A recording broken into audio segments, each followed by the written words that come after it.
Sorry, I just stopped talking.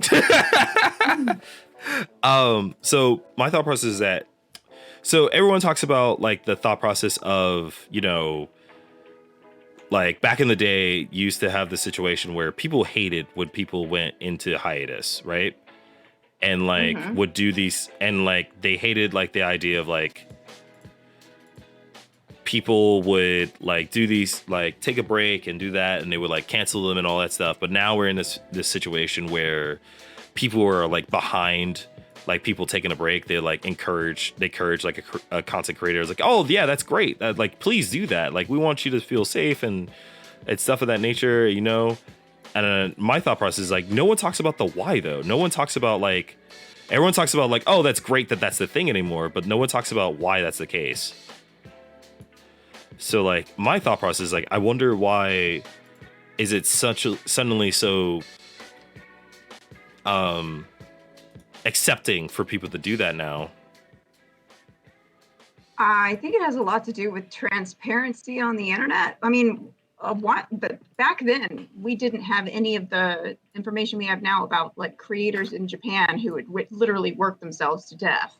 So we can see firsthand like the effects of being forced to create and create and create until you literally kill yourself. Oh, so you mean the idea of when you say transparency, you literally mean the idea of a set of like things that has happened that we now know that happens outside of our country kind of situation, or not just outside of our country, or outside like in general.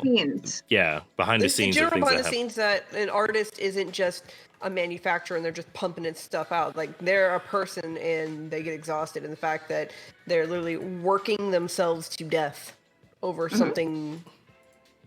Okay. That takes a lot of energy and a lot of time. Yeah, that was my thought process too, because I think it has a lot to do with the availableness of information on the internet, especially now versus as it was before. Wow, that worked out a lot better than I expected. But so my thought process is that not just transparency, but the ability to gain that type of knowledge, because we're in a situation where transparency is a two sides of the same coin, right?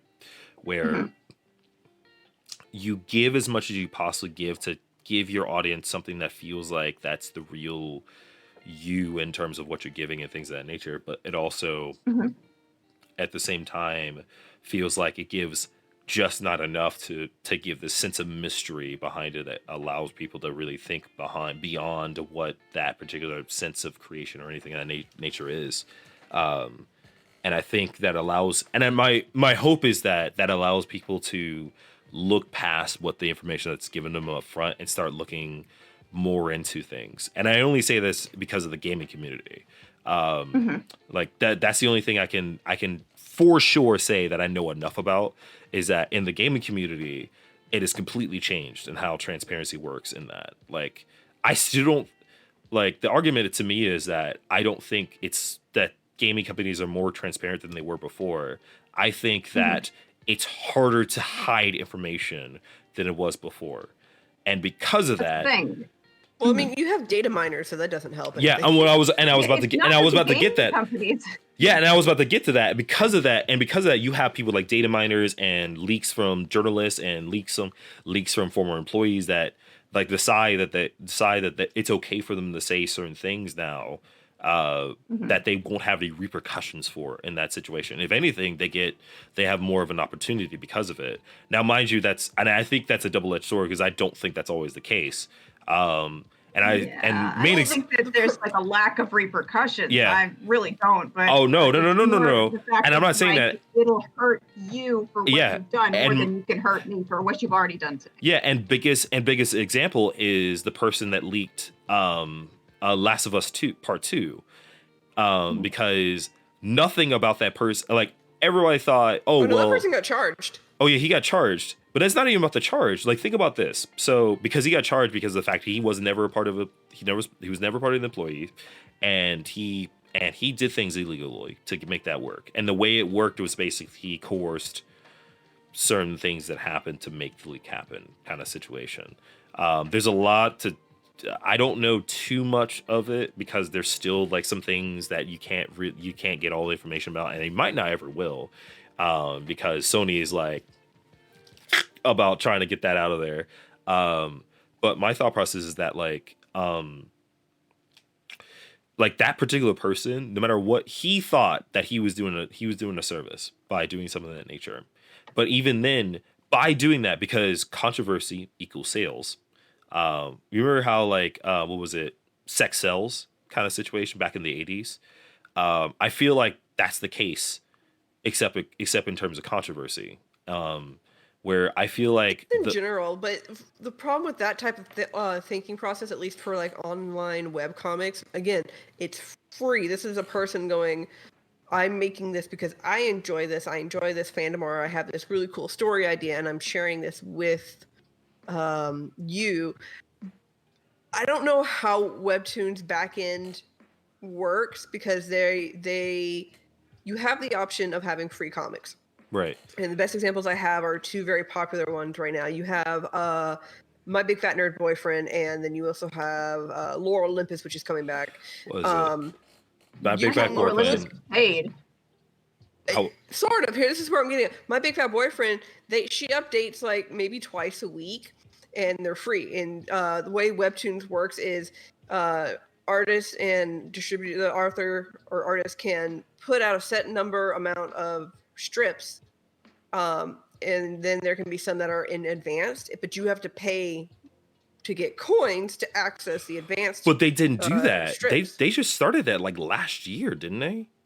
Yeah, so that's what I'm thinking. I don't know fully how the back end works. I don't know how much percentage of whatever money they do that. But I'm saying like not all of the comic strip people do that. So to kind of bring it back originally to what your whole question was, like, okay, the whole thought process of the changing atmosphere of it's generally more well thought of if an artist or author goes, I'm taking a break, versus how it used to be. Because like again, Fishball, the one who does the My Big Fat Nerd Boyfriend, she'll put out a comic, and at the end of the comic she'll be like, hey, me and my boyfriend, we're going to be kind of MIA or whatever for like 2 weeks, or we'll be gone for like a month. We'll see you later. And people are like, no, yeah, take all the time you need. I hope you feel better, or whatever the situation is. And a lot of artists are facing that, like with Lore Olympus and now Let's Play. Like they both went on seasonal hiatus, and they're like, hey, we'll be back around this time. And a lot of fans are like, oh no, we'll never know what happens, but we'll see you when you come back. Well, like, okay. I have it. So, like, the thing about that is that if we're gonna focus on webcomics, right? So light. Bringing in the good lights. Well, he wants his lights back. So my thought process in terms of webtoon. Let's focus on Line Webtoon, right? Line Webtoon started in South Korea in like 2004. It didn't get to the U.S. until 2014, right? And so like, give or take. So like I don't think Webtoon is a good example of like the setup of that, like how that changed, because when Webtoon came in, I think that came in a wave of like how people work, because it brung in transparency. It's a good example of a modern experience, or a more up-to-date experience. I think the one you talked about yesterday, which is a little bit more earlier of experience, where like as soon as that author or artist went on break, he was getting shitted on. Yeah, because I'm talking about things like Mega Tokyo, and there was a werewolf one that I can think of, or like anything out of Snafu Comics, the amount of shit that Bleedman got, like. That Bleedman has medical issues, and Bleedman had medical issues, and even worse, during the time when Bleedman's works was, especially Powerpuff Girls Dojutsu Z, when all of that was at his height, he was in college. He was still in college during that entire time, and I remember people giving complete shit to him when he decided he wanted to take like a month or two of a break because he had like a test, or he was about to graduate or something of that nature. And people would give him shit about that, because like that was a big thing. And like, I mean, it's not as bad as it was now when like people give death threats for like the stupidest shit. Like, I don't know, for some reason not being able to differentiate an actor from the character that they played, kind of situation. Which again, I feel like that's a whole nother problem that I want to get into a little bit later. Like my biggest thing is that like I feel like the change to me is more than just transparency that you mentioned, Hannah. I feel like a lot of it has to do with the availability of information, because transparency to me means that a company and or person will allow that to come out, allow information to come out about themselves, kind of situation, or about their works or things of that nature, or a company will. In terms of people that does it in webcomics, they've done that all the time, right? They always put It's out. less company as much as free press. It's like taking the First Amendment where you can, it's like, well, people deserve to know this, so here's the information. And as opposed to companies which don't like that See, kind of you're information saying getting out. something else that I have an argument. You're saying something else that I have a thought process about, because I also think that it has to do with the fact that we've lived so long to the point where, and as a country, we've lived so long that we've had this very specific change of how free press and free speech has changed throughout the years, especially like before us we had the era of like marches and civil war, like the first beginning steps of successful civil rights movements and women's rights and things of that nature, and feminism and things like that. And I feel like we're at a point right now, especially since like 2019, where the change of how freedom of speech and freedom of press has have evolved again, where the thought process behind that is evolved, where people's like thought of the definition of that is evolved. Because back then, the idea of freedom when it was created, right? At least, and please, like, tell me I'm wrong, Ade, if I get anything that's wrong. The idea that I thought in back then when freedom of press was put out there was not the idea of being able to just say wherever the hell you want, kind of thing, but essentially be able to have an educated thought process about a certain situation and build up a case that you will be able to put up to a certain court, or a certain set of people. That's part of it. The other part of it was that don't hold me to this because like it's been a very long while since I've actually looked at it fully. But it was also that the U.S. government or the government in general couldn't have the power to say you can't do this. Right. Not fully. Right. Like if it's like confidential information that's gonna like be detriment to, I don't know, national security, yes. But if it's I'm going to badmouth this politician, or I'm going to put out this information that we found out about said politician or said person or elective, they can do that. That person's not going to like it. Right. But they can do that. Okay, they can't be stopped. So the biggest point was not about like, the whatever you say kind of situation, because it wasn't really all about you can say whatever the fuck you want. It was about the fact that what you say is not going to be like under scrutiny from the government itself. Right? Exactly. So, I believe the basis of it. You have to like look up the full definition. And yeah, and this is and I get again, and like for anybody that's watching this, because I plan to put this on YouTube later, but like, and for anybody that watches this, right? I'm not saying that this is a definition. If you want to know about how it is, please look it up. Look up the exact writings of all that and really think about it, because this is just based off our critical thinking of how that is, and I don't want to like make it seem like it's this interpretation, because the whole purpose of the Constitution is the fact that it's supposed to be vague. It's supposed to be up to interpretation, and that's why we have the three branches of government. Three branches of government. Thank you. Is because of the fact that we're supposed to be able to change. That says it's supposed to change. It's supposed to adapt to today's thought process, and today's thought process is more of at least on a, I wouldn't say a majority scale, because I don't like to say that because I don't know the numbers. I like to think I know the numbers, but I don't know the numbers. I would like to think that it has changed in a way that a certain collect of people have a very different thought process than it ever has been before. Specifically in the younger generation, uh, millennial and younger, and a lot of it has to do with the way they live and things of that nature. But because of that, I feel like, and with the internet coming up in general, the internet as it is today versus how we were when we were growing up, where we had like the most we had was dial up and Yahoo Messenger. AOL.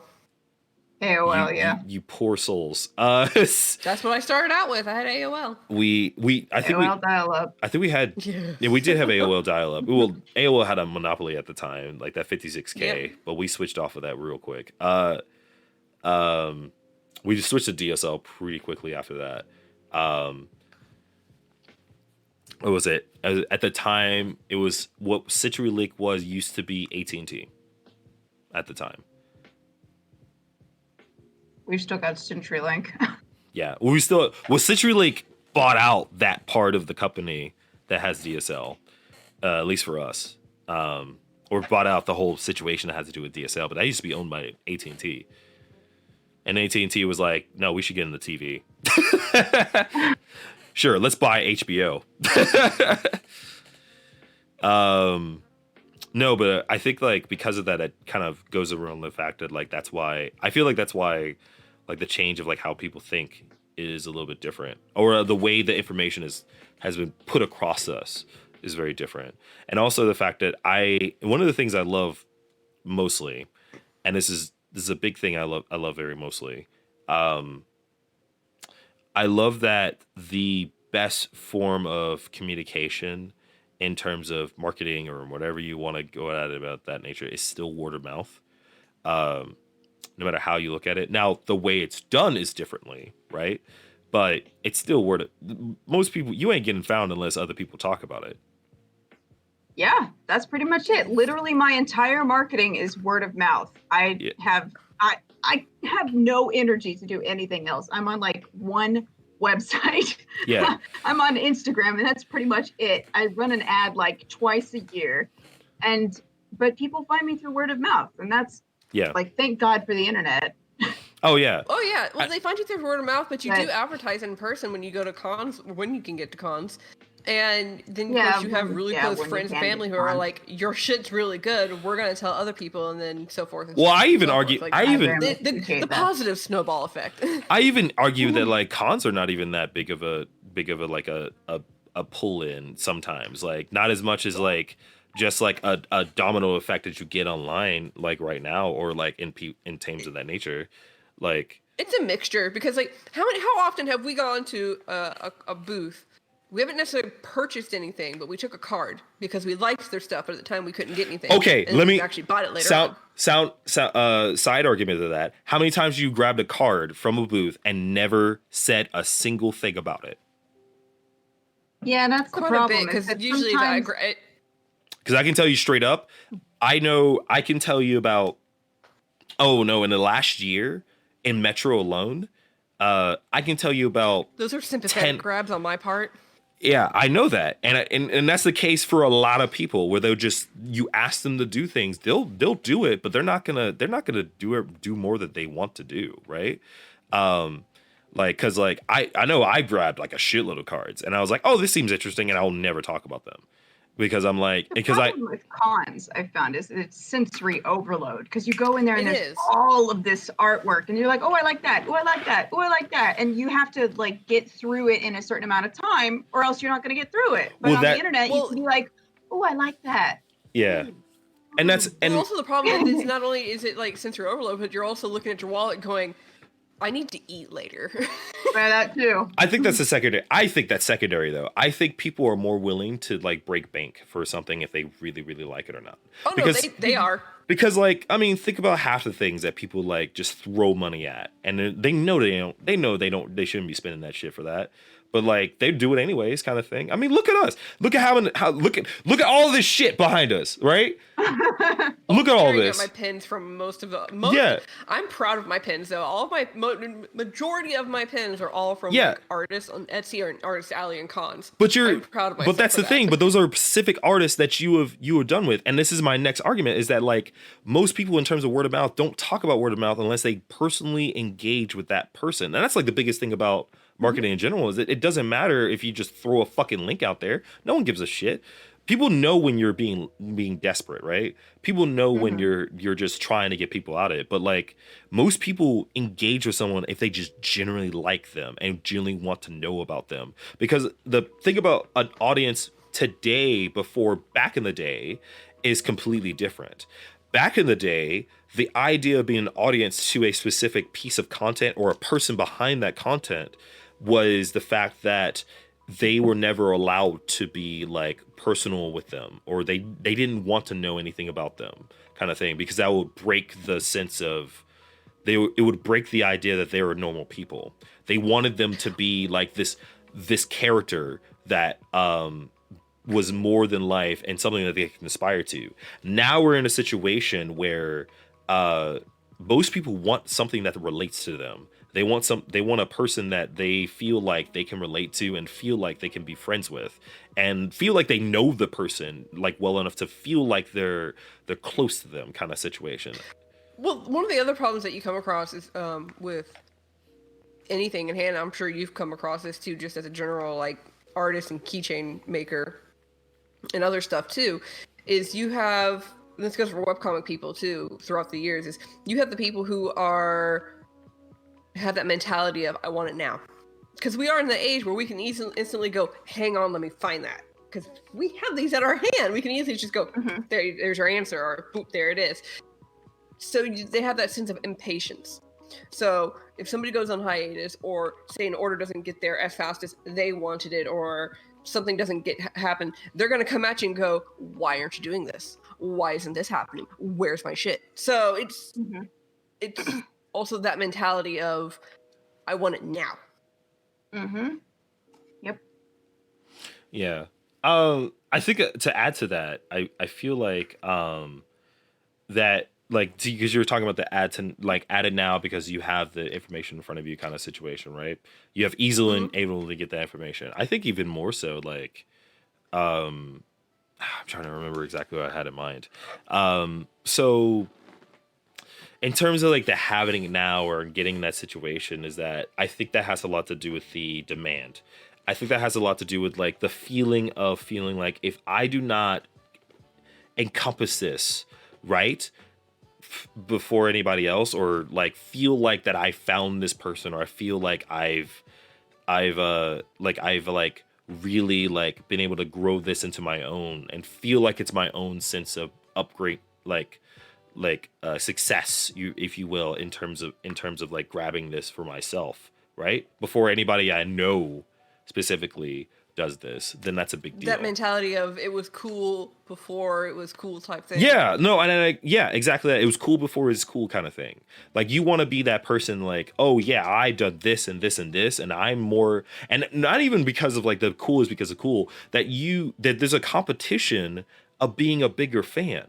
Like I feel like that's a thing too, where like people, and I only say this because I've read people's comments. I've read even in like Hannah's comments and like some of the stuff that they put in, like the things that they're saying. Like I feel like some cases that people like wants to unnatural, and not like on purpose, but naturally like one up each other in terms of like the amount of support that they're giving the person themselves, kind of situation. Yeah, it's that weird mentality. It's a weird mentality, and I'm saying this because I'm the same way, where I say things. I know we both looked at Naomi with her stuff and how successful she's become how much in the comic book industry. And we're sort of like, we're friends with her. Yeah, how many times did we talk about like and not necessarily saying like, we're friends with her, but like saying like in a sense that like we have this sense of ownership. We have this, it's in the start, and we have this ownership of the upbringing of it, right?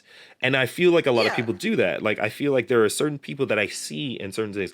And honestly and truly, I didn't notice this too much until I started streaming.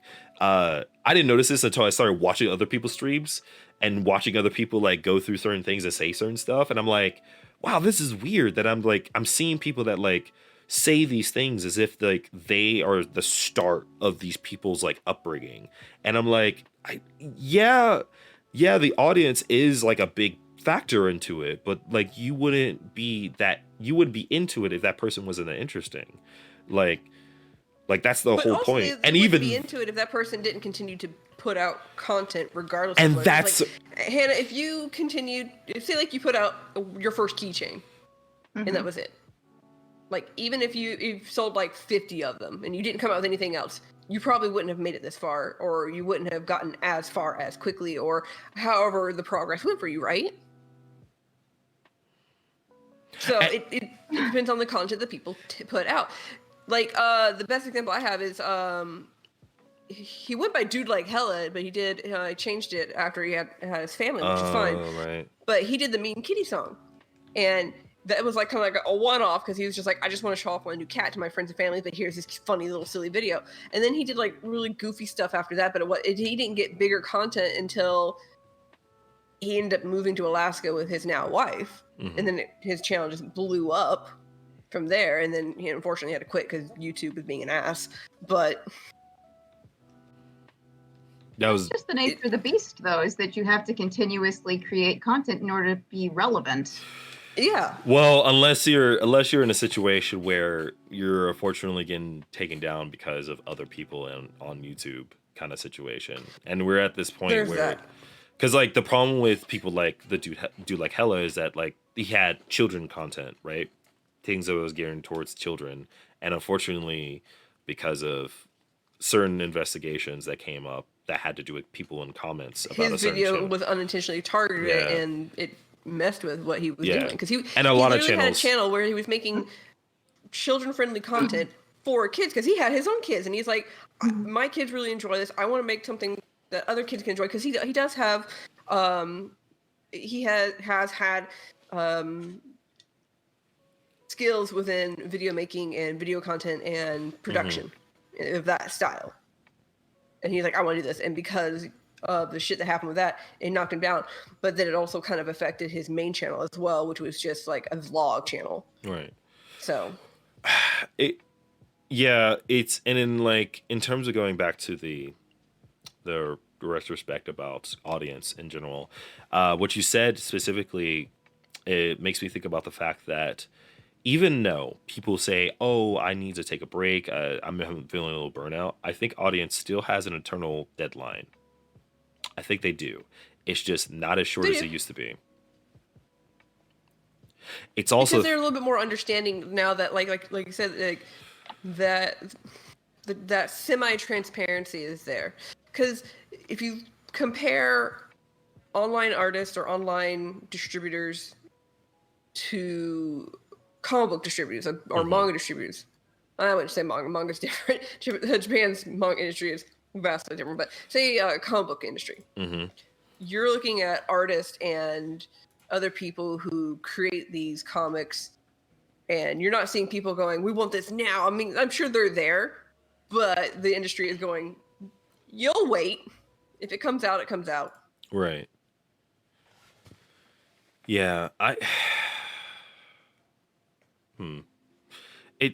it's such an interesting thought process of like how the audience has changed in terms of how they consume content than it was before. Honestly and truly, I think it's part of it. I think it's Netflix's fault too. Oh yeah.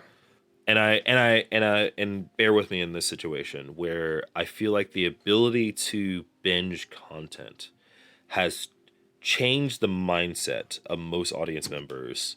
It was helped change the mindset of most audience members of being able to wait for the next piece of content to come through, and that allowed other content creators to be able to have these sets of content that they can like put out week by week by week, and then be like, okay, we're taking a break in this situation kind of thing. Because we're also seeing like more content Welcome back, Jeff. Hey, We're both my lights going now. yay. It looks a lot better. Yeah. I mean, it's very even. So my other thought process is that I feel like I feel like that allows the thought process of people being able to put out content that isn't, more live, or like it wasn't recorded like the night before kind of situation, and that thing, like, in terms of, and my example was like, Trash Taste podcast. They recorded like, I think 3 or 4 each time before they release them, right? Or like your content, Addy, where you're releasing, I think you're doing 10 before we actually release them on a weekly basis. Or was that What? your Your fiction? novel. My goal is to at least try and get up to 10 chapters before I start releasing anything, so that way I have enough time between them But to build But up then more. you should also give yourself a posting schedule where it's like, well, what if I get really sick and I just cannot work for like 2 months? Yeah. I want to be able to have like, am I posting once every 2 weeks as opposed to once every like 3 days? Or Yeah. am I posting Well, once a month? This is just for Wait. like this one single story, though. So this isn't like me going, I must do this. This is just me going, I feel like I'm this. saying in terms of the content creation of what it allows to, right? And this is the Yeah. thought process I have about Netflix, because I feel like it allowed people to be like, okay, well, now people have this thought process that they don't want to have this ongoing like thing that they get every week kind of situation from a particular person that they follow. Now it's now they think, well, I can just consume this content and then just wait it out, because I have all this other content that I can like get into, right?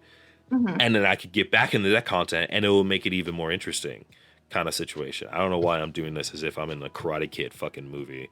No, It's because we've It been kinda- talking about sweeping the leg all night. So, Bruh, let's on just trend. for real, like, bruh, just saying. I mean, to be fair, I fucking love Cobra Kai so much right now. Oh, that was so good. It's so fucking good. Like, second season is just as good as the first one. Sorry about that. I don't know. So, like, to catch you up on Jeff, where my question for Band After Dark was really talking about the concept. Oh God, this went way off. The concept, Yeah, the concept of oh God. the audience's reactions to versus then and now to a content creator online who's putting out free content or very, very cheap content and going, hey, I'm taking a break for a while for whatever reason, and audience back then going, well, fuck you, why aren't you doing this now? Give me my stuff, versus now where they're like, oh no, take as much time as you need. Yeah, and this is including like, because our argument about that was like from webcomics, like back in the day, like Mega Tokyo and like oh God, I can't remember many others, because Mega Tokyo was my thing. But like to YouTubers and like even artists, honestly and truly, I remember a lot of artists getting shit about like not Yeah, there was a few, Continuously- there's It a was a few couple people. of years ago, people would like fucking Hurricane Michael came through, and I was like, I don't have internet, I don't have power.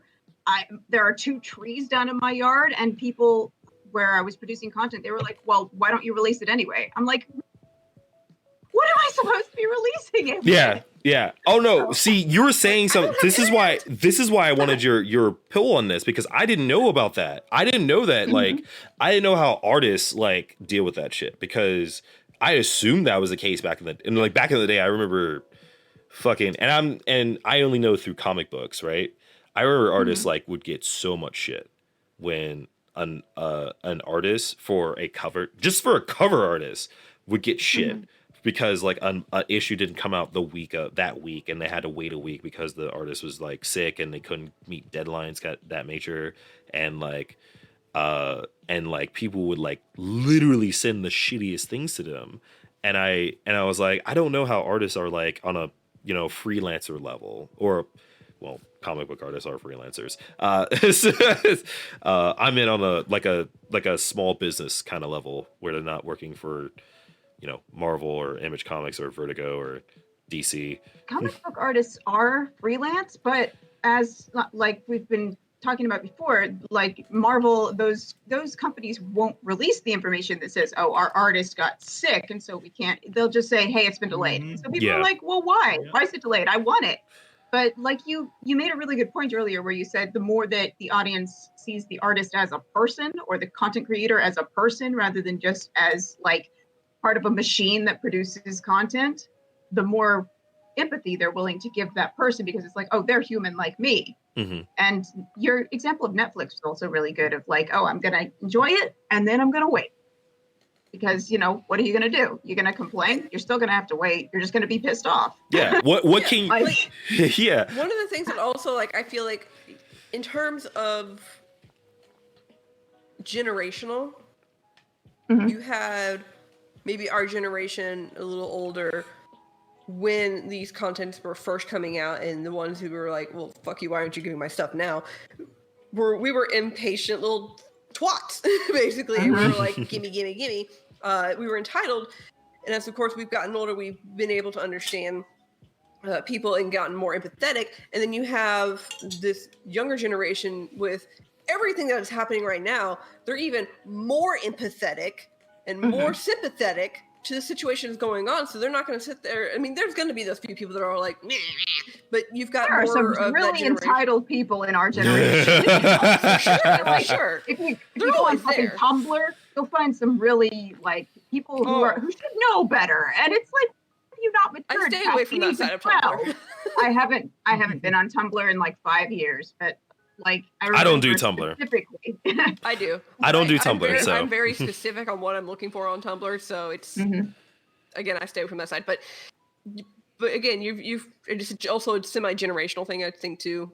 But you've got the younger generation who are consuming this stuff online now, and they're, again, like I said, more empathetic and more sympathetic to things going on. But again, it also helps that you look at that artist as a living, breathing person rather than a cog in a machine that's just printing out stuff as it goes. Right. All right. So like, I have a question. So like, I want to push that same conversation to games, and I want to. So I'm gonna step out of this one. Yeah, go ahead. So no, stay. So please stay, because you have a thought process in this too. So the two people, I want to start with like things in terms of gaming, in terms of CD Projekt Red. So we have the situation where we have CD Projekt Red, where majority of people are pretty happy with the idea of a game company that wants to take their time releasing a product. Now, Jeff, remember the first delay on Halo 2? Oh, So, yeah, I like- do remember that. So like, and I only say Brutal. about Halo 2 because that was before Bungie was like, "You need to get the fuck out." And That's before they were very well the- established. It's like, oh, this is their second break. the hatred to not just like regular people, but esports. Like when esports was at its infancy, excuse me. Infantry. Infantry. Sorry. I may have still a little hyped about Infinite coming out, but like but like in its infancy, like, like it was crazy. Like it was insane how much like the articles came out, and like the articles about the hatred came out about it, where we have this situation now where we have a company, I say a company. I don't know about many other companies that will allow that gamers will allow that piece of amount of let's say understanding for something that happened in that situation. Maybe Naughty Dog, and that's about it. Except for this year, because people were so pissed about the leak that it didn't matter that they were taking it. They're just being stupid. It didn't matter anyways, because like the same people that bitched about it still made it at the time the fastest selling fucking game, fastest selling like PS4 game of all time. So Yep. it's like, and it's like the same argument I have in my head. It's like, I feel like 2019 has not changed from 2020. I feel like 2019, when 2019 ended, it just paused, like where we're at in terms of how people's thought process is. The only difference is the fact that like, A global pandemic will do that to you. well, yeah, and I was saying that's a trip. That's Words. attributed to it. I feel like that attributed to it, definitely. But I feel like even before we were like super serious about the like really worried about the stuff, especially in January and February, I feel like it paused. Like I never felt like we changed in terms of like how people react in terms of different thought process. Like cancel culture is still a thing. Uh, the the idea that people like social justice warriors can just be a thing on Twitter, and that is enough to change a company to do something, whether that's to the good of the company or not, or the good of the person or not, kind of situation. Because we're still in this situation where people want to like believe that people cannot change, and people will have to be a specific way, and if they do one thing wrong, that's it, and that's the case. And then like I think that has to do, and this is my biggest thing, is I feel like people haven't technically, the thought process of people hasn't really changed about their content. They still want their content to be higher than they are. They want to aspire to that situation. The difference is they now have the ability to think that they can change that to their own whim. And it doesn't help that you had recent events like with the Sonic the Hedgehog movie where, granted, it was valid, but you had fans go, "What the crap is that? No." And the company went, "You're right, we should change that." Well, you know how rare that actually I know. happens. Yeah. It's Yeah. so I know. you have to understand how shocked I was that they were willing to do that. I was like, Oh, it's I was too. it's Paramount. I know what Paramount's all about, and they're not going to take the time to do that. They knew, and I still, and mind you, I backtracked a lot of things I said, because at first I thought I was like, oh, they did that on purpose. But then after I started talking to a certain person that I won't mention again because Tin Hat, I started realizing like some of the stuff in the behind the scenes was like, oh no, they realized they fucked up, because like I started looking at the merchandise that they were going to release along with it that was already completed. Ooh, It was bad. that how do you make That was nightmare-inducing stuff. How do you make what made you merchandise? look at that and go, "Yeah, that works." how do you make merchandise worse than the design of the character itself? That's insane to me. That was like, That's them not talking to the creators. oh or yeah. anyone Well, who that's worked on that's it. not that's talking about that's not talking to anybody about it. Like I said, I'm still No, butthurt. it's like- I'm still butthurt that Roger Craig Smith didn't play Sonic in that. Yeah. I felt like he deserved it.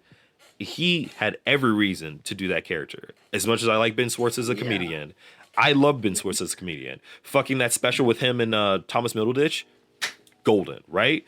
Good comedy. Yeah. Wanted Roger Craig Smith to be on that helm because he deserved it. He's the only I literally wanted to hate him when they were like, oh yeah, we're gonna replace the previous Sonic. I was like, excuse me, what? Excuse The way I took it hold when on. they announced me? that, this is my fan brain working, was the actor or the comedian they had to do the Sonic in the movie in terms Ben of voice Schwartz. was a teenage Sonic. So it was a young teenage Sonic.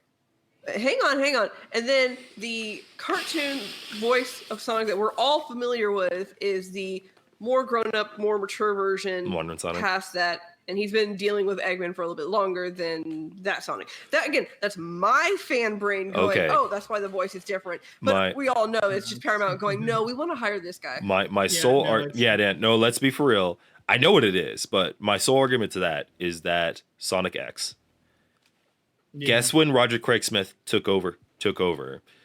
It was a part of Sonic X before Colors.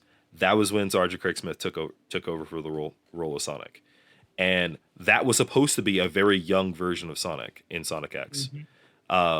Because Sonic X, he's supposed to just accidentally. It's Sonic the Hedgehog the movie is the plot of Sonic X. Yeah. Pretty much. It's just Yeah, it is. he accidentally ends up in Earth because he just runs too fast, and that's it. Even though they still don't explain the fact that he runs by the speed of sound, but he somehow travels time. We're not gonna get into that. We're not gonna get into that because that's a conversation for me and Jeff another day. That's And then that's also involving Is that- Flash and Marvel and dude. Oh, let's not fucking talk about Flashpoint because I don't. Anyway, Let's Oh, not. no, Flash cheats. He used an outside force. Yeah, he had an outside force. We're not gonna talk about Flashpoint. So like in terms of like the conversation about like audience engagement, I guess that's what I want to call it, is just Yeah. audience engagement, because that's all I get out of it. Is it like and for me, the only reason I like to talk about this is because I'm starting to learn about it more and more as I've been streaming and talking to more people and being on these Discord servers. Goodbye. Okay, thanks, bye. And like really wanting perspectives on not one but two people that honestly had more engagement than I have so far in terms of like content that I put out.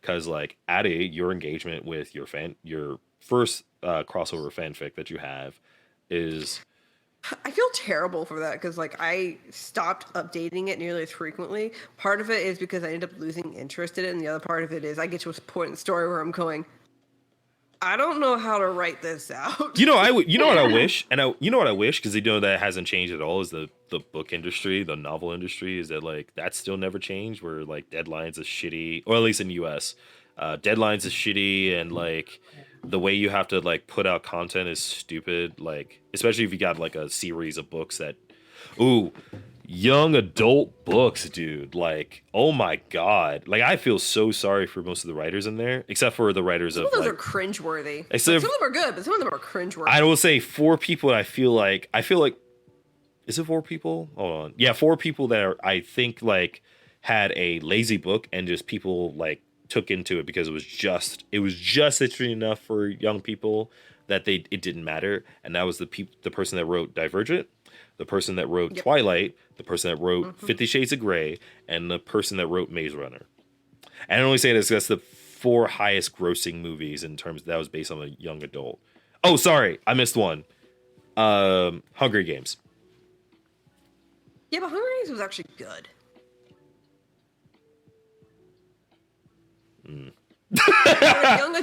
For a young adult novel, it was good. Hannah's all like, I don't read that bullshit. I never read it. I never read Hunger Games. If his I name haven't is, read any of those books. I read Aragon. if I can't I understand, remember how hyped that one was. if I can understand the name of the person that I'm reading, it doesn't fucking matter.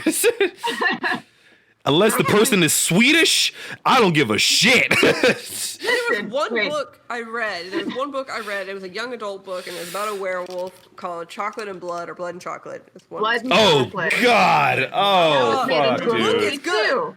The book is decent. book The was movie was decent. terrible because they Ooh. pretty much ripped it apart and turned it into something else. And I was like, Ooh, "What the Blood and fuck is Chocolate, the this?" movie was so atrocious. It was the movie was yeah. terrible. You know what the problem with Blood and Chocolate, the movie specifically, was that was trying to be like that was trying to be like a new version of The Thing, and it just didn't work. No, it was supposed to What? be something else, and it just didn't work.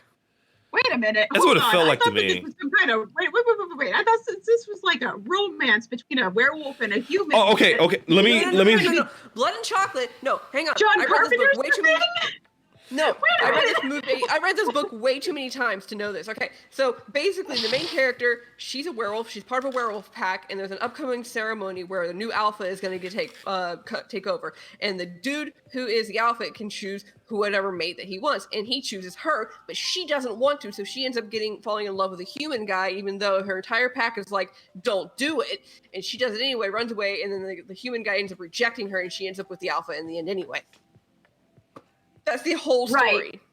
Okay, you've just told me the entire plot, and I'm not seeing how that is John Carpenter's The Thing. Like, 'cause it, Oh no! I'm talking about the movie. The movie. No, the movie was terrible. So the movie completely said fuck all of that, right? Yeah. Like it just They went the turned plot. the alpha into a bad guy. Bad In the guy. movie, They turned the alpha into the bad guy when he's not But- actually a bad guy. He's just like, hey, and then like somehow there's so much The problem- that they're like, Okay, so where the hell did and that come from? Why I are they say suddenly in so France? when I said it feels like they try to make it John Carpenter's thing, is they try to put this whole suspenseful like unknown mystery thing for like the whole time and try to make you not notice what that was until it was too late. But we were all like, we know the fuck this is. What the hell are you doing?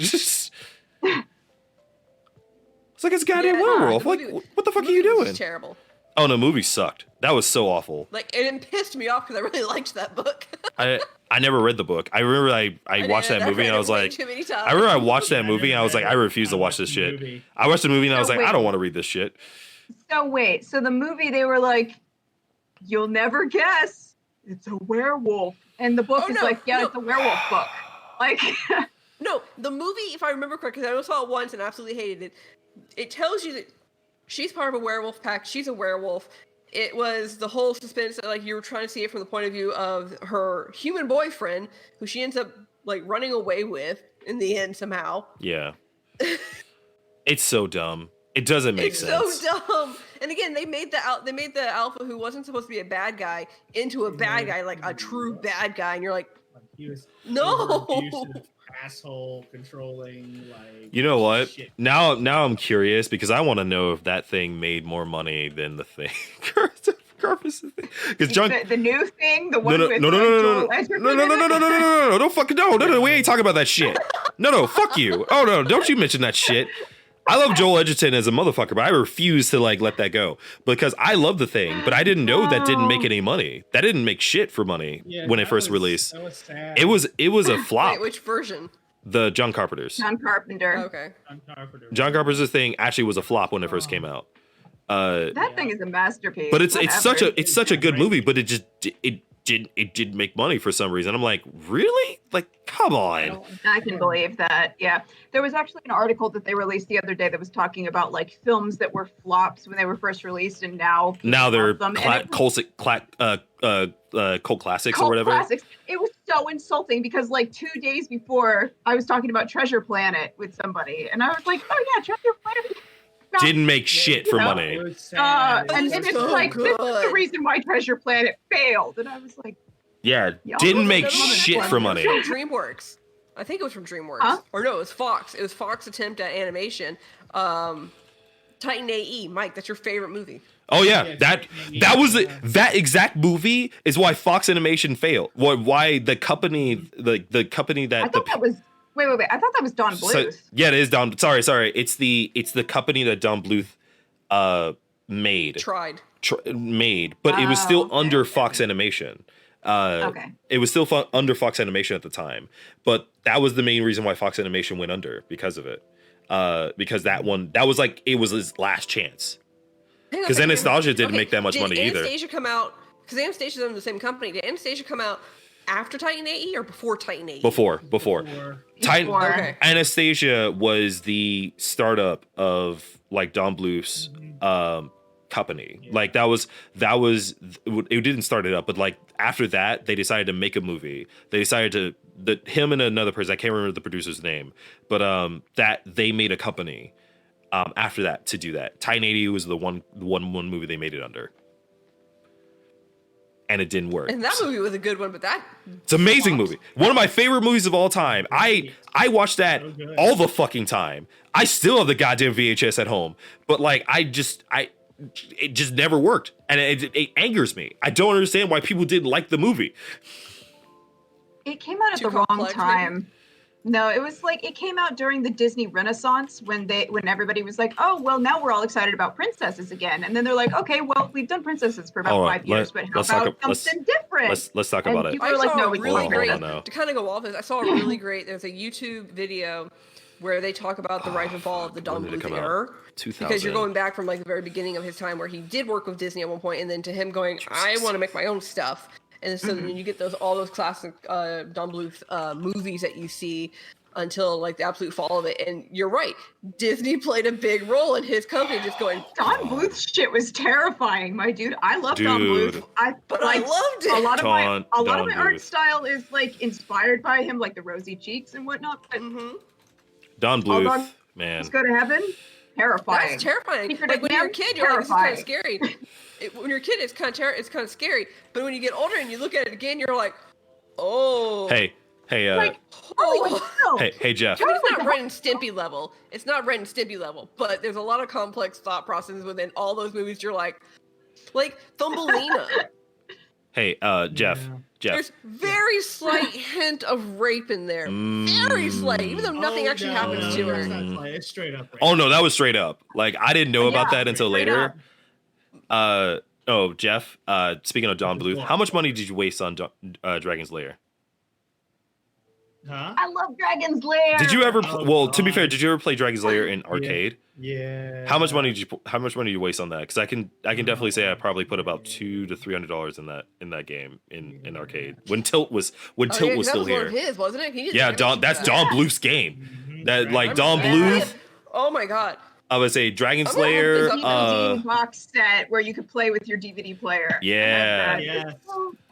I did Yeah. that with I did that with Gargoyle. I'm so happy they It just came re-released out. that. I'm so happy they re-released that on. I think it was on the Switch. They re-released it. I was so happy about that, and I keep wanting the movie to Herb it come out. Yeah, they re-released all three: Dragon's Lair, Dragon's Lair 2, Time Warp, and Space Ace is all on. I only have the GameCube version. Yeah, they Oh, I have gotta it. get They have it in a collection. I think it's on Switch. I want to say, but I'm pretty sure it's on Switch, and I haven't bought it yet. But I don't know why, because I just need to fucking play it again because I love that game. And he did a Kickstarter so that they can do a movie for it, for Dragon's Lair, and I keep waiting for that movie to come out because I need that in my life. Yeah, the trilogy is on the Switch. Mm. Yeah, Need that in my life, bro. Yeah, they I was like, hold on, how much is it right now? hold up. I'll drop some. Okay, yeah, I found the video, and sure enough, there it is. Oh. Hang Oh. on. $20 digital. Oh, that video. Yeah, it's really good, and he talks Oh, about it in yeah. really good detail. And like, he's not biased. He's very biased about No, stuff.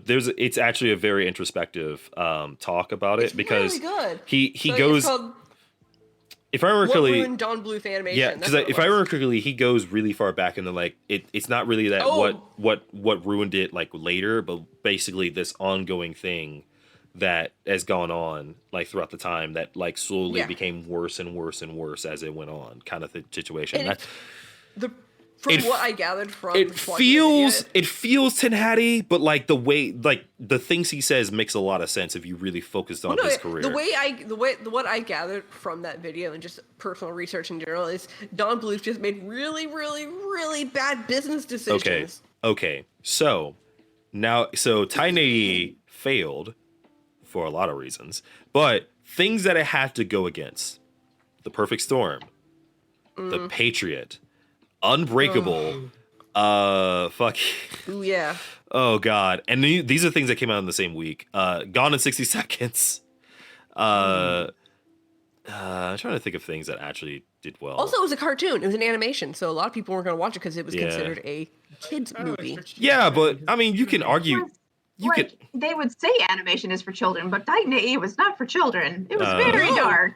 But Oh. It was. especially back Wait, then. when it did was- this come out? If that came out in the same week, that's why Late it 90s. died. No, that okay. So luckily, that didn't come out at the same time because I thought like, oh shit, that did come out in the next weekend was Chicken Run, and that did really well. Yeah, I they remember talk Chicken about Run. it too. Oh, Yeah, Chicken Run did really really well. Because I love I'm that movie. I love that movie with a passion. It was funny, but I still don't like it. I don't understand how So, you didn't like that movie. Yeah, they are scalping Dragon's Lair for the physical copy. Oh, come on. I just there. No, come on. Tell me how they wouldn't be scalping that shit, dude. That thing. No, the retail version of that sold out within the first week. I believe it. It didn't help that like so many big people like YouTubers were playing it as soon as it came out. Like the amount of views that Game Grumps got when they were playing it on the yeah. Switch, like it was crazy. But you can pick up a digital copy for $20. Okay, I'll drop that. That's fine. Is that, I mean, is that per game or for the trilogy? No, it's a trilogy. that's for the trilogy. It's the Oh, okay, that's collection. the It's the only game thing is collection. You have to download it to your Switch versus having the physical. Oh no, like having the ease of Yeah. having the game right in front of me so I can like know. scream at it for hours because I'm gonna be that one asshole and idiot that's gonna be like, nah, I don't need the physical arrows that tell you what to press.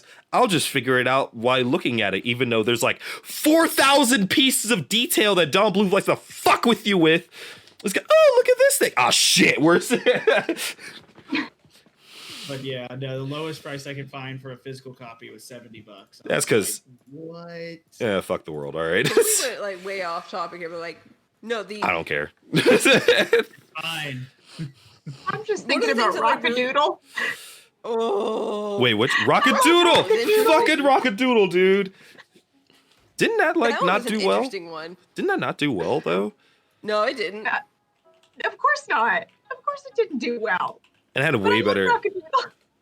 had a You know what- had you know an what Don amazing Bluth soundtrack. movie that Wow, absolutely, 20% like, of Rotten love and Tomatoes. Still love to this day, even though it doesn't. There are parts of it that like just don't make sense. What? The Secrets of Nim. I love The Secret of Nim. The animation. How does that was none of it so make sense to pretty. you? How did Beautiful. No. It's great. It's just there are parts of it that are like completely left out that because it's based off of a book. Oh, The book okay. explains a lot more things, but in the movie they Yeah. had to change stuff and they just kind of Yeah. added things in, and then like one character will mention something. You And know then what- after that you're like, wait, how? No, you know what made me And then just cry? moved on. You know, so That's we're very still, on trend for Don Bluth, though. You remember the big-lipped crocodile from All Dogs Go to Heaven? Oh yeah. I Yeah. love that. Oh, I mean Trolls. more confused more not trolls. no, a Central troll in Park. Central Troll Park. in Central The Park. troll- I was just about to say that. I was just about to Oh talk my about that. God. I was just about to talk about that because I was like the green thumb, and there's so much. Yeah. The Queen of Mean all the time. I love it. Oh. That shit made. I don't know why, but The that shit made me musical- cry all the time. The musical numbers that a lot of his stuff had, like American Tales. Oh my god! Like the I music love that came out Fievel. of every single like American Tail movie. Hmm Mwah. Mhm. I still make fun of like Jeff because I always call him I always call him Fightful because the way he like looks out into the distance. That mid-scene Out there. I always think about like I wish somebody could look at me as Jeff looks at out a window. Oh, Flying Dreams from The Secret of Nim, though, was also a very beautiful piece. Yeah, definitely yeah. so. Definitely so. I had a hots for Thumbelina when I was a kid. For who? Oh. Thumbelina? Thumbelina, yeah. Thumbelina. Thumbelina almost made me gay, I think.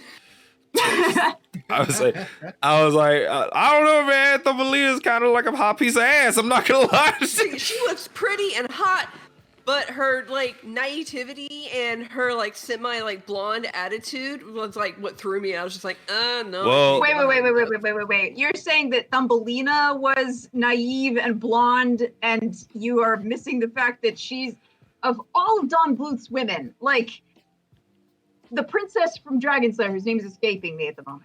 Oh, I never And- played it, so I don't know. The chick from Oh, God. Rockadoodle, where they're like, her whole "One more step to be fair, backwards, she was literally the most obvious I mean, that's kind damsel in distress that you ever had in your entire life.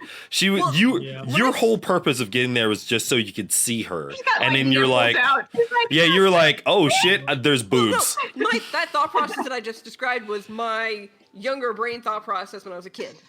Like, I still loved it. Okay. I still loved the movie. I still loved the character. But I was just Oh, like, no. she's kind of stupid. Now I'm just looking at all of these, and almost all of these like Don Bluth Oh, films are no. on like Prime Video, and I'm just like, Oh, no. Addy, I you know watched what the we shit need out of them. we need to do a Don Bluth like watch party right now because like hell what yeah, Don Bluth American is on. Tail, Dogs Go to Heaven, Land Before Time, Secret Okay. of Nim. All dogs go to Anastasia. heaven. Oh, The best. before time, oh no. Yeah, Oh my man, God. get ready to Land Before fucking Time is cry. going. More time. Land Before Oh, Time is still no. going. It's like a 30-minute kids show now. Let's see. It's Yeah, still continuing. all of those like Rockadoodles on Pluto TV. The land, they're almost 2 times Troll, now. They've been troll, going for a while. troll in Central Park is in Prime Video. Pebbles for free online. Pebble and the Penguin. Penguin. Yeah. Oh my god. Uh, I forgot about that movie. dude, man. Yeah, like almost all of his work is like on like Prime Video. We can just like Was do a Fern watch Gully party. a Don Bluth? No, I nope. don't think No, so. I don't think so. It was not a Don Bluth. It's just that it was that same error. That's what it was. It was no, not well, yeah, it was the same era, but like Late 80s, early 90s. I late think. 80s. Yeah. It was no, the first one came out in 92 and the second one came out in 96. I hate yeah, the the- second one. yeah. The second one was stupid. No, the second all didn't- oh, There was come a on, it was the second one, 90s. Yes, yes, Sequel there on every was. sequel. Yes, there was a second. There was a second one, and you Not know, it's necessary. the come on, Hannah. You know, it's the '90s. If it makes money, right? They're gonna put out a second of it. What was it during the I early? don't wait. Did it have Tim Curry in it? No. Probably not. Hold on. Well, then it's not Remember his worth it. character Who died. cares? Well, like think about half the movies that came. No. Think about half I the don't even remember movies. the plot of the second His, one. Dude. his character was literally pollution. You Yeah. can't kill pollution. Bro, What are you talking I about? can listen to his You can song recast as that him. character. You can every time recast and just be like, pollution. I don't care if you're talking about poisoning the planet. Just sing it, Jim Carrey. Sing it. Yeah, none of the original Okay. cast. None of the original cast was in No the one second came one. No. back. No, I I think- don't even remember. come I on, don't even man. Remember the plot to the second one? Dude, like there's so many times where people made seconds of Good movies luck. of every movie and none of the original cast was in it because they could just recast and not care. Like, Disney was the worst about it during the oh late dude, 90s, early Aladdin Oh, yeah, 3, there's Aladdin others. 2 and 3, like They were entertaining, but they weren't great. Aladdin 3 was better. Aladdin's It was. dad was Aladdin fine as 3. hell. Yes, Aladdin's it was. dad. Silver I was Fox. like, that's why I said Aladdin 3 was better because Aladdin's dad showed up and was like, "Oh shit, hold on now, damn, this dude's a Yeah. real swashbuckler motherfucker." Yeah, you had okay. So you had the sequels for Aladdin. You had Brother Lion Bear King 2 2 was like randomly legit. come out. You had Little Mermaid, Lion King 2 was legit. Lion King, was, Lion right? King 2. Come on, man. I I was say, Awesome. All Coat. right, James Marsden was a lot of people's awakening as Coat. That dude was hot. I even thought he was hot when he was a kid. I was like, how is this dude hotter than That's the Simba? biggest crush What the on that. fuck? this dude getting it for real. I was like, all right. It's like everyone know once you go black, that's how it'll go. All right. What was it? Okay, but no, like, what was it? These were things that these were like Disney's like straight to VHS or straight to DVDs. Well, think about how I was about to say think about how much money the Tinkerbell series makes. Like the amount of movies they just shell out in that bitch, and they just You know what the continuous Tinkerbell making series money. kind of reminded me of? The Barbie animation series. That's because that's yeah. They just randomly put out. hey That's what guess it kind of reminded me guess of, what? but It was the better. same exact animation studio for the longest time. Like it was the same exact studio. They just did the Tinkerbell series movies like, specifically. It's the same exact studio. Like Yeah, it was like, oh, you make money here. Disney's like, we'll buy you and come here. We'll Bowie on you now. Come Disney be is the part of blob. like be part of the Star Wars like design section, aka like just new Pixar. Well, here's Yeah. the thing. Disney is the blob. That is the best way of saying what a company is just they're the blob. Yeah, we're just gonna Is it, associate. am I wrong? Tell me You're I'm not. wrong. You're not wrong. You're not wrong in any way. Like they're definitely that way.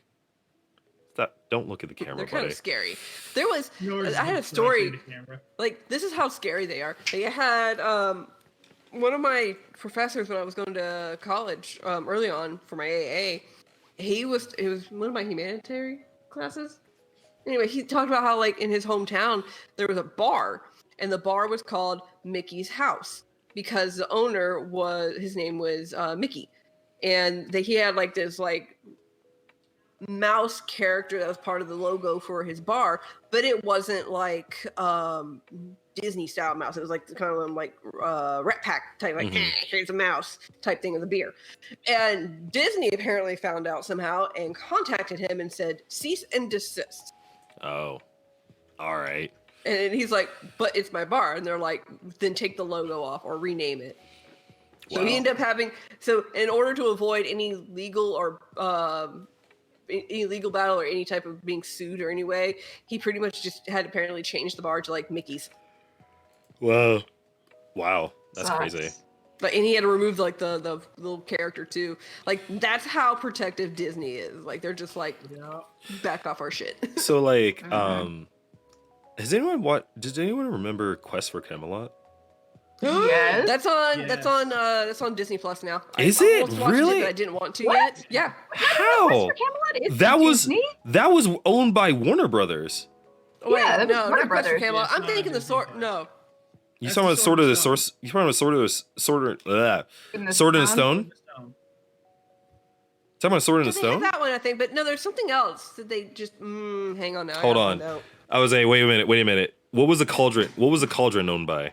The Black Oh, yeah, no, Cauldron that's- was The Black- Disney. That's Disney. That, they just added that. Okay, because the Black Is that what it Cauldron. was? Yeah, because Mhm. there's the Black Cauldron, which that shit fucking ruined me as a kid. Oh my god. That one scared me. That one I mean, like, one Pink scene where Elephant like scared me, the but that scared no me. the one scene where like the skeleton like all green was just like going out and like doing the Indiana Jones style like scare shit. Yeah. That was fucked up, dude.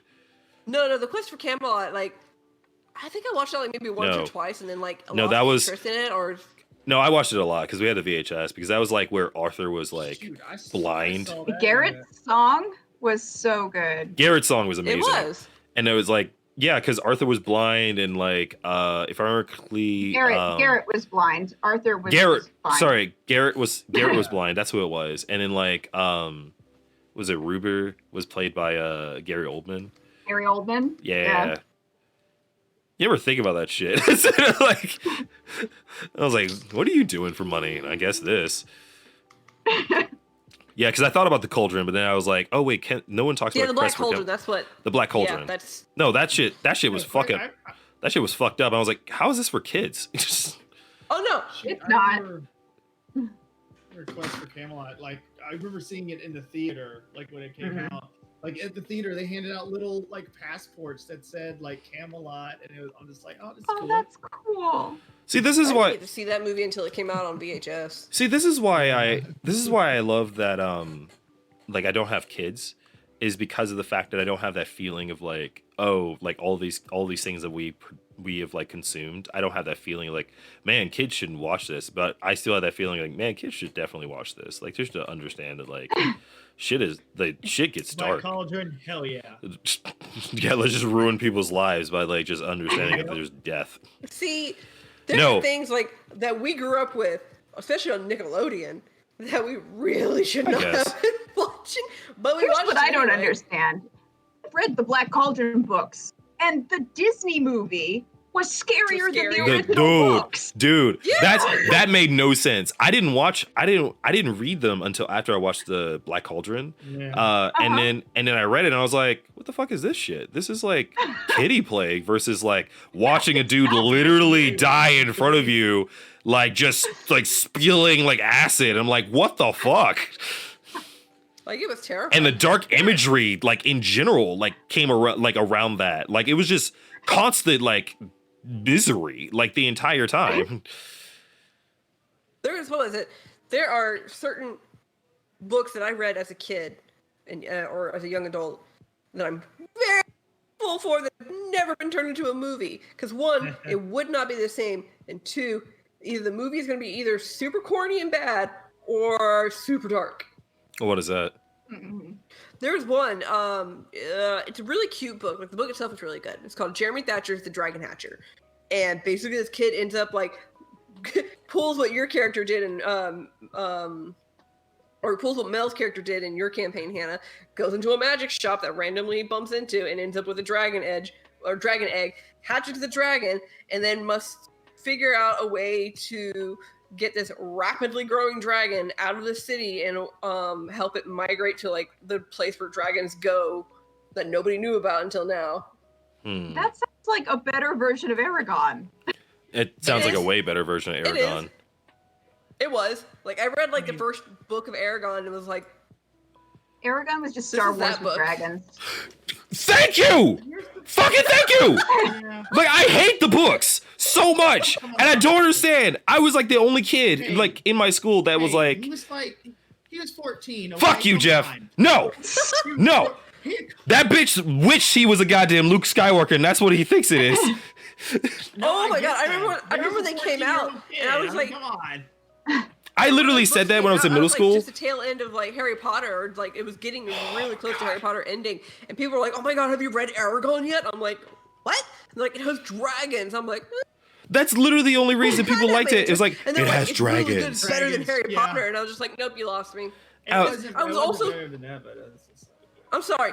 I read there's a series of books that are like way older than Aragon that are hella better, and it's the Dragon Riders of Pern. Well, I've heard of that. Yeah. that's They're a good really, one, really yeah. good. The problem, Yeah. see, the problem I had is I never want to see that turned into a movie. I played D&D very early in life, so I got books like that was based off the D&D books, like the Forgotten Realm books, like very early, like Dragonlance and stuff. So like when people were like, "Oh yeah, these have dragons, they're so cool," and I was like, "Okay, I'll read it," and I was like, "This is what the fuck is this? Like, these I are the was most. very This is bullshit." I'm really picky about the kind of to stuff be that I read. to be fair, like by the time that Aragorn came out, I was reading like heavy military sci-fi books because that's all like my fucking uncle would read. And so like God. my first book that I ever got into, because I used to hate reading, I was like the only book I really got into was like sci-fi books, and then like the first novel that I really got into was Ender's Game. And so like I was basically, if it's not on par with Ender's Game, I just didn't care. If I can't listen to like Deltron 3030, like while I'm like reading this book, which is like a rapper that did the the rapper that did the Clint Eastwood verses, I just didn't care from Gorillaz. don't During think the I've read time that Ender's Aragon Game. came out, and like as I finally started hearing it, I was also starting to kind of get out of like the super young adult stuff and kind of venturing more into like the older Right. genres, I guess, if you want to call it that. Because again, I was reading Dragons of Pern, I was doing Anna Green Gable, like the original Anna Green Gable, and then not the kiddie version. And then I happened to come across the Anita Blake series by Laura K. Hamilton.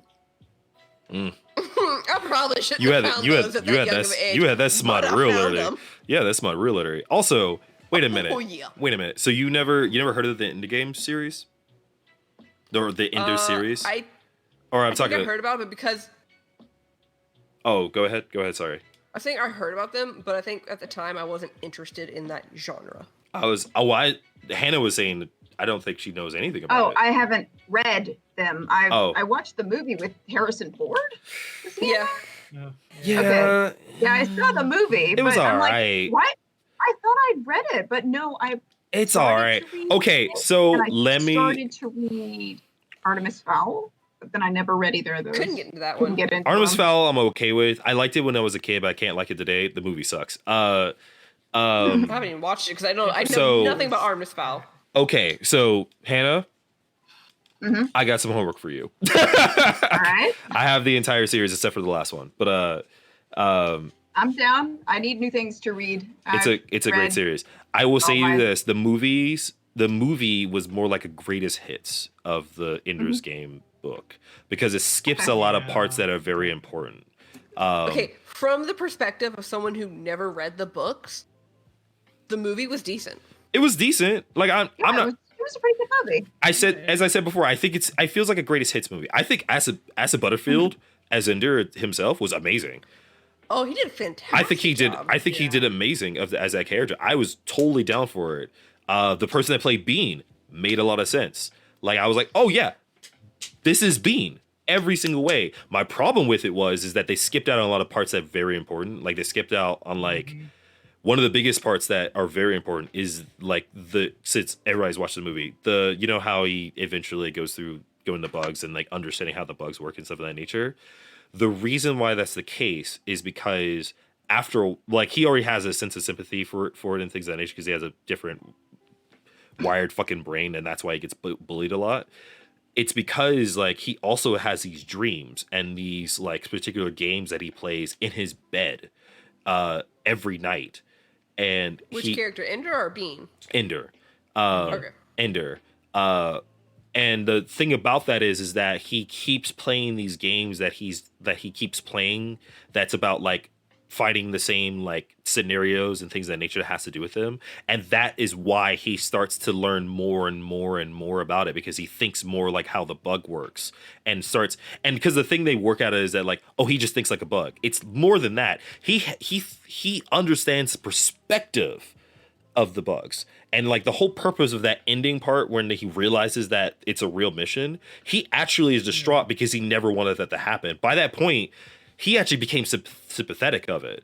And when he leaves, it's to leave the join the opposition. That's like that was the whole point of it. And so like that's why I say that like there's a lot of parts to it that they leave out, especially since like as much as like the training module that they do, like the cool like I call it the tournament arc section of it. It's a very important part because that's the first time that Ender becomes his own person and ends up becoming sort of a leader.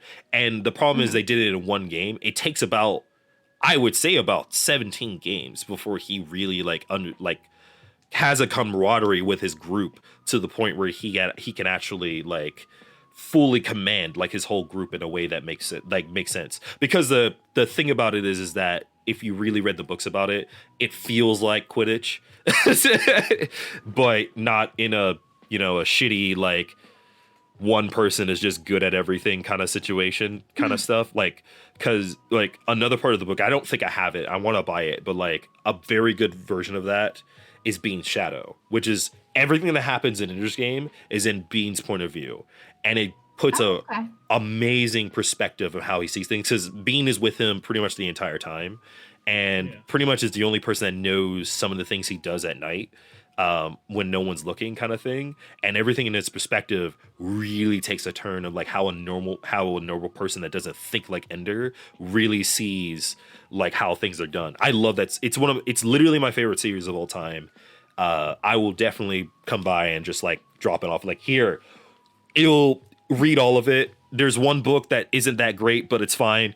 It is kind of important to read, which is the Children of Ender. It's not great, There's but always one book that's not as good as the Children of others. Ender isn't great, but it's very important to the overarching story. It's kind of like the Dune series, which I'm not gonna lie, I'm really excited about the new Dune series coming out. Oh yeah. To be fair, I'm one of those few people. Apparently, I'm like a few person that likes the Sting version of it, the Sting movie. It wasn't bad. I don't think it was bad. I thought it was great. It wasn't bad. I thought it was Patrick great. Stewart, and it makes me laugh every time. I Oh, don't yeah. know why, but it does. Like, it's good. That scene's great, but it makes me laugh. That was my first way of seeing Patrick Stewart was through Star Dune. Trek.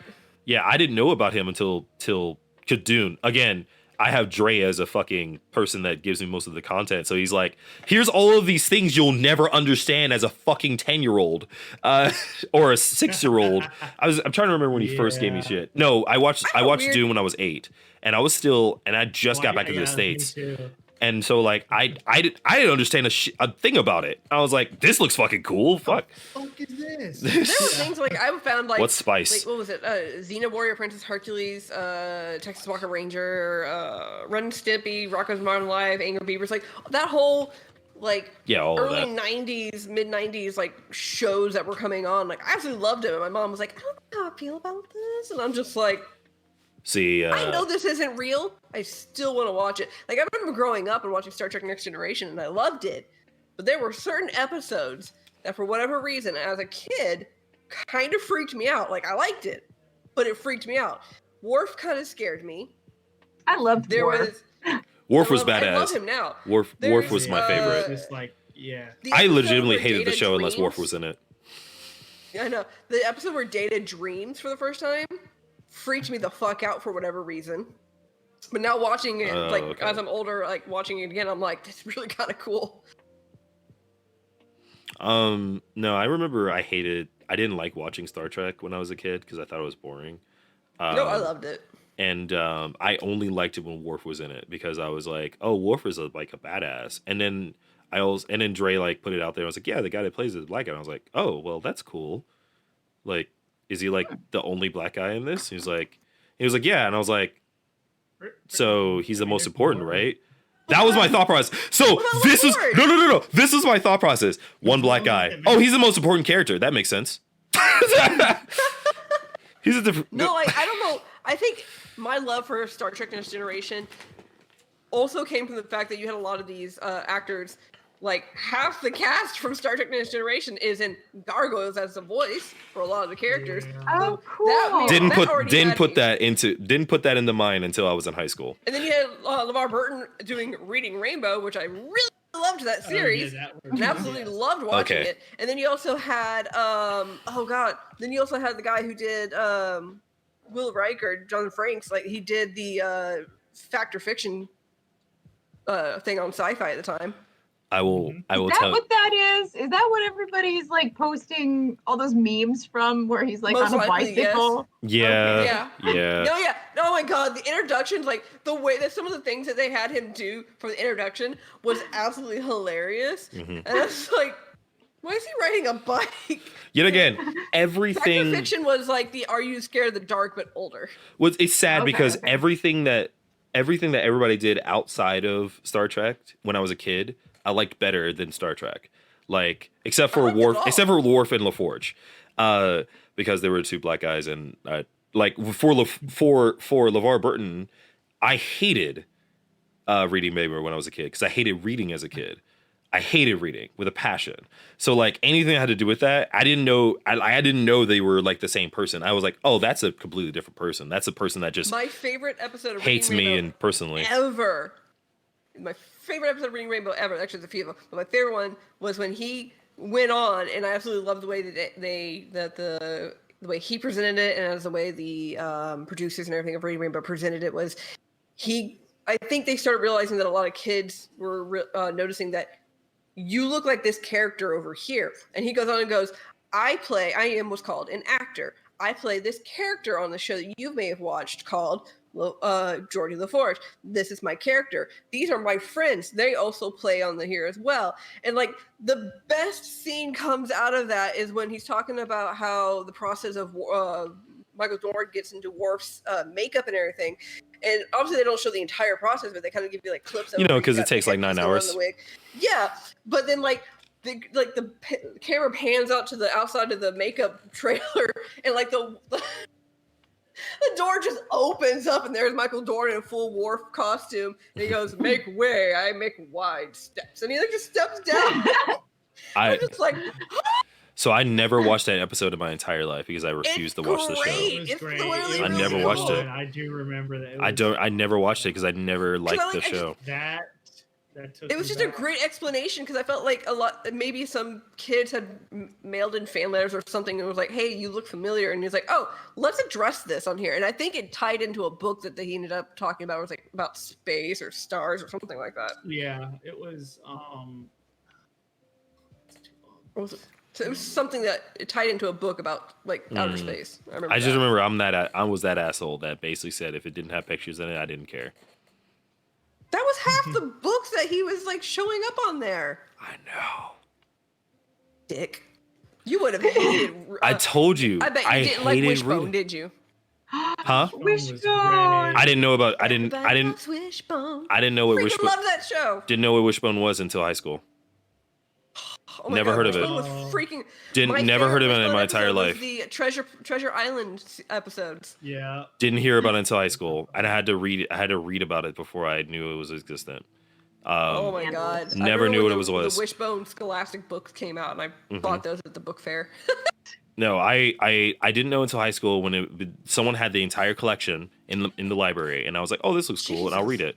That was it. That was the last time I watched it because they had an omnibus of the complete collection at the time. They were short. They were short. They were super short, and then by the time that came out, they came out with the omnibus, and so like they had the entire like collection, and I read the whole thing, and I loved it. And I remember that The series was absolutely adorable. I just remember that I never cared about. I never liked reading Rainbow, so I didn't know most books until middle school, high school. I didn't really like reading honestly until I started reading manga and graphic novels. I didn't. Oh God, when did I start reading? I ended up. I liked reading early on in elementary, and then at some point something happened, and I just stopped reading because I don't know what happened. Something happened. I stopped reading by middle school. I think it was like 5th or 6th grade. We got in there, and our teacher was like, we're going to do something for a reading. Here's this puzzle project about a book called Harry Potter. And I was sitting there, and everyone's talking about like, oh, Harry Potter, ooh, Harry Potter, ooh, Harry Potter. And I'm like, what the crap is Harry Potter? There's your lights. Nope. And I was like, what is this Harry Potter? And then like the little puzzle kind of talked about like the synopsis of the first book and kind of like who the character was. And as I'm doing like this puzzle worksheet, I'm like, okay, this book kind of sounds really cool. So I ended up going to the library that day and checking it out. And that got me back into reading again. Yeah. Like So- Harry Potter pretty much got me back into reading. And then after I finished And- Harry Potter, I was like, I must consume okay. more books. Okay, so that is something I want to get into. So like we're all pretty heavy nerds in this situation. Yeah. Like for what was What made you think that? can't tell. It's not because I have like all of these figurines, or dear God, because Hannah's head happens to be like blocking all of her Oh, Go ahead, Hannah, show insane off your amounts of magnificent bookshelf. nope, nope, no. nope. We already seen it when you walked away. It doesn't matter. It's already documented. No, because my question about for all of you guys, and this is again, we're going away from the original subject, which is fine by me. It just means it's different episodes. Dynamic. Yeah, it's dynamic. It's another episode. My thought process is like, for what was you guys' nerd awakening, if you will. Oh. Like I would like to start off with Jeff, because Oh god. reasons. Nerd awakening. Mhm. Like, what was this, like a nerd? So like realization, my or- thought process is that like realization that you were a nerd, and realization that you decided that, hey, this is the collection of content that I rather get into in terms of like comics or anime or fucking gaming and Yeah, things of 'cause that it nature, was- right? Because I know all of us, it it's was kind of like really- all encompassing. Yeah, it was really early, like when I became self-aware that it was something, like it was a culture that was different. Because at first I was like, oh, I was like 10.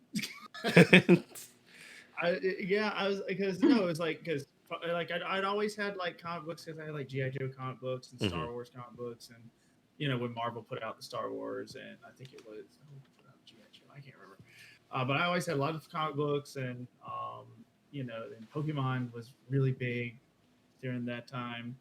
I was like, oh, and I got more into video games, because first it was just more of like, oh, I thought this was something everybody else did, but then, and it was bad because I had like more of a negative awakening, because it was more like I was targeted because of my apparent nerdum that I Right. didn't know was a thing. Right. Until it was pointed out. And, usually most people in that circumstance would, like, especially as they get older, you go from 10 to like, say 12, and you're like, oh no, this stuff's for kids. You get to that preteen, like, oh, I'm too cool for this. But I decided for whatever reason, like, you know what? No, I'm going to stick with it.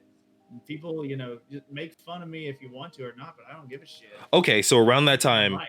around that It's like time, probably around 12 was So, really when I started like, fuck everybody else, fuck what they're saying is mainstream, and like, oh, that's for kids, or video games are for losers. You need to be into sports and da da da, whatever, or even music or something productive. It's like, go outside and play, and I'm like, nah.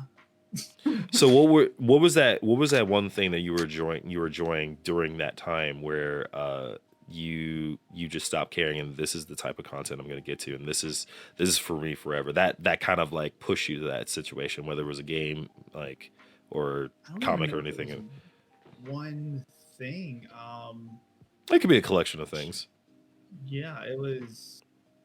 Not everybody's like me that did have one thing, but Yeah, because I remember it was at that time where Pokemon had already been out for like 2 years, and people, were starting to outgrow it. And like, I even had friends that we were like, oh, we're big into Pokemon, and then they started venturing off doing other things, like, and I'm just like, no, I'm gonna stick with it. And like, they're like, oh, you read comic books, like, and remember 90s. mhm.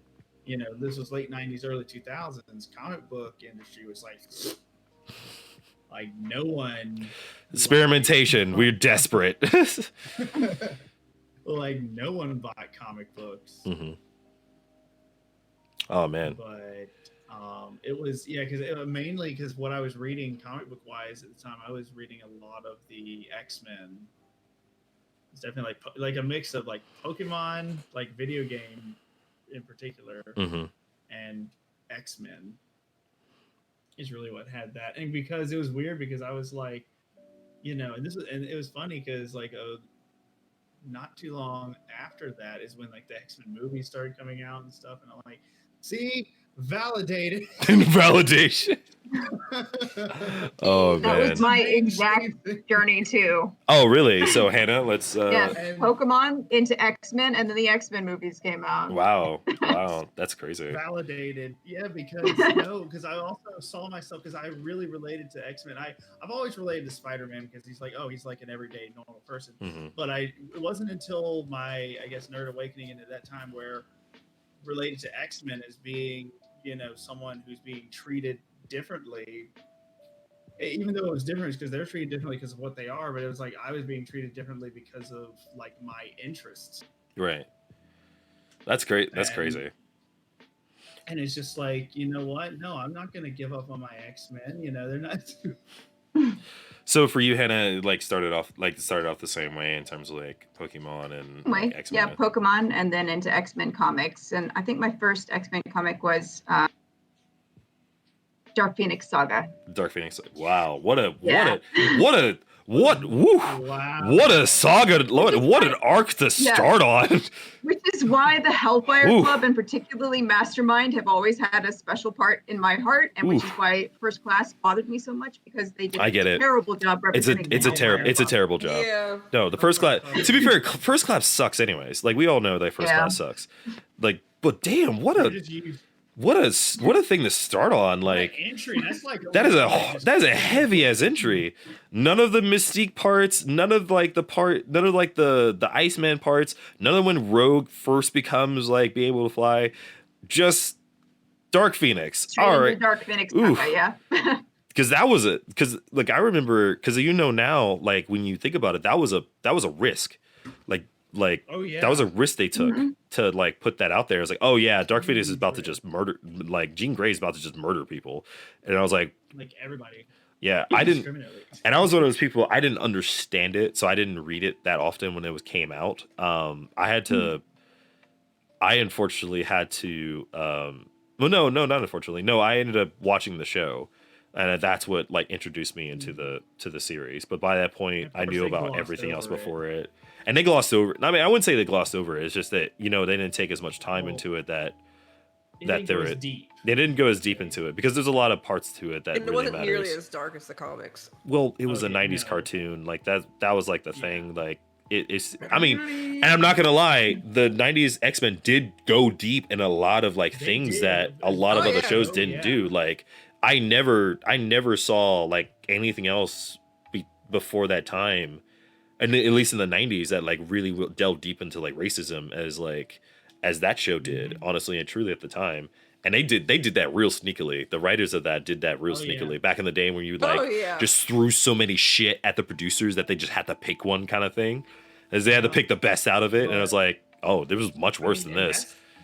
that is the premise of the X-Men comics. Like when Stan Lee came up with the X-Men, that's really I mean, to be fair, What it everything that was Stan Lee about. came out with was like about like his oh yeah. the subjugation of like Judaism, like in Mhm. general in that Those of situation. a different color, Yeah. or different race, or something that's different about them. Oh yeah, And you like think I mean, about it, like his most famous works came out right in the height of civil rights movement. yeah, mm-hmm, Like Spider-Man, X-Men, like all of it, like Hulk. yeah, all of it. Fantastic Four. Fantastic Four. Yeah. Because the Fantastic Four was all about family, and like that was the whole point of Yeah. it.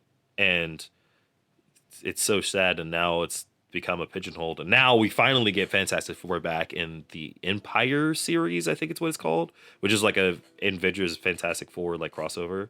It's good. Anyway, but, so Addie, what other? no, I'm still going on a reckoning. So Addie, what's yours? Wait, I thought there was more for Hannah. Was there more Hannah? Hannah. Was I it thought more? you just wanted the awakening. That was it. X-Men, damn it! Shut up! Don't you dare delve more into my life. Mine. See, I didn't get introduced to like the early anime stuff like you did, because you had your uncles who were obviously into like the earlier stuff. But I was introduced to like that whole culture really early, and I was really into it, but I didn't fully understand it. Like I was super into like Dragon Ball and the Mhm. Sailor Moon, like when it came on like around like 3 or 4 in the afternoon, like after school, like you'd get back from school and boom, watch it.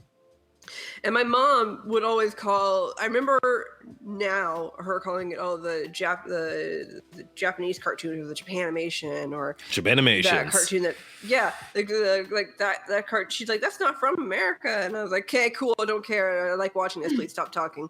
But I never fully. That was again, kid, don't care. Let me watch my cartoon.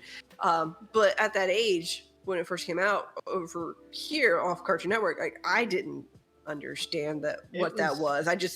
It was another cartoon and I really liked it, and here are these magical girls and I wonder if they're gonna defeat the bad guy today. And I absolutely loved like stuff like Gargoyles and X-Men, and didn't really do comics too often. Like the closest thing I got to comics was like some Disney comic stuff like Little Mermaid that my mom got me. Like that's the closest I ever got to that. It wasn't until like, I want to say 8th grade.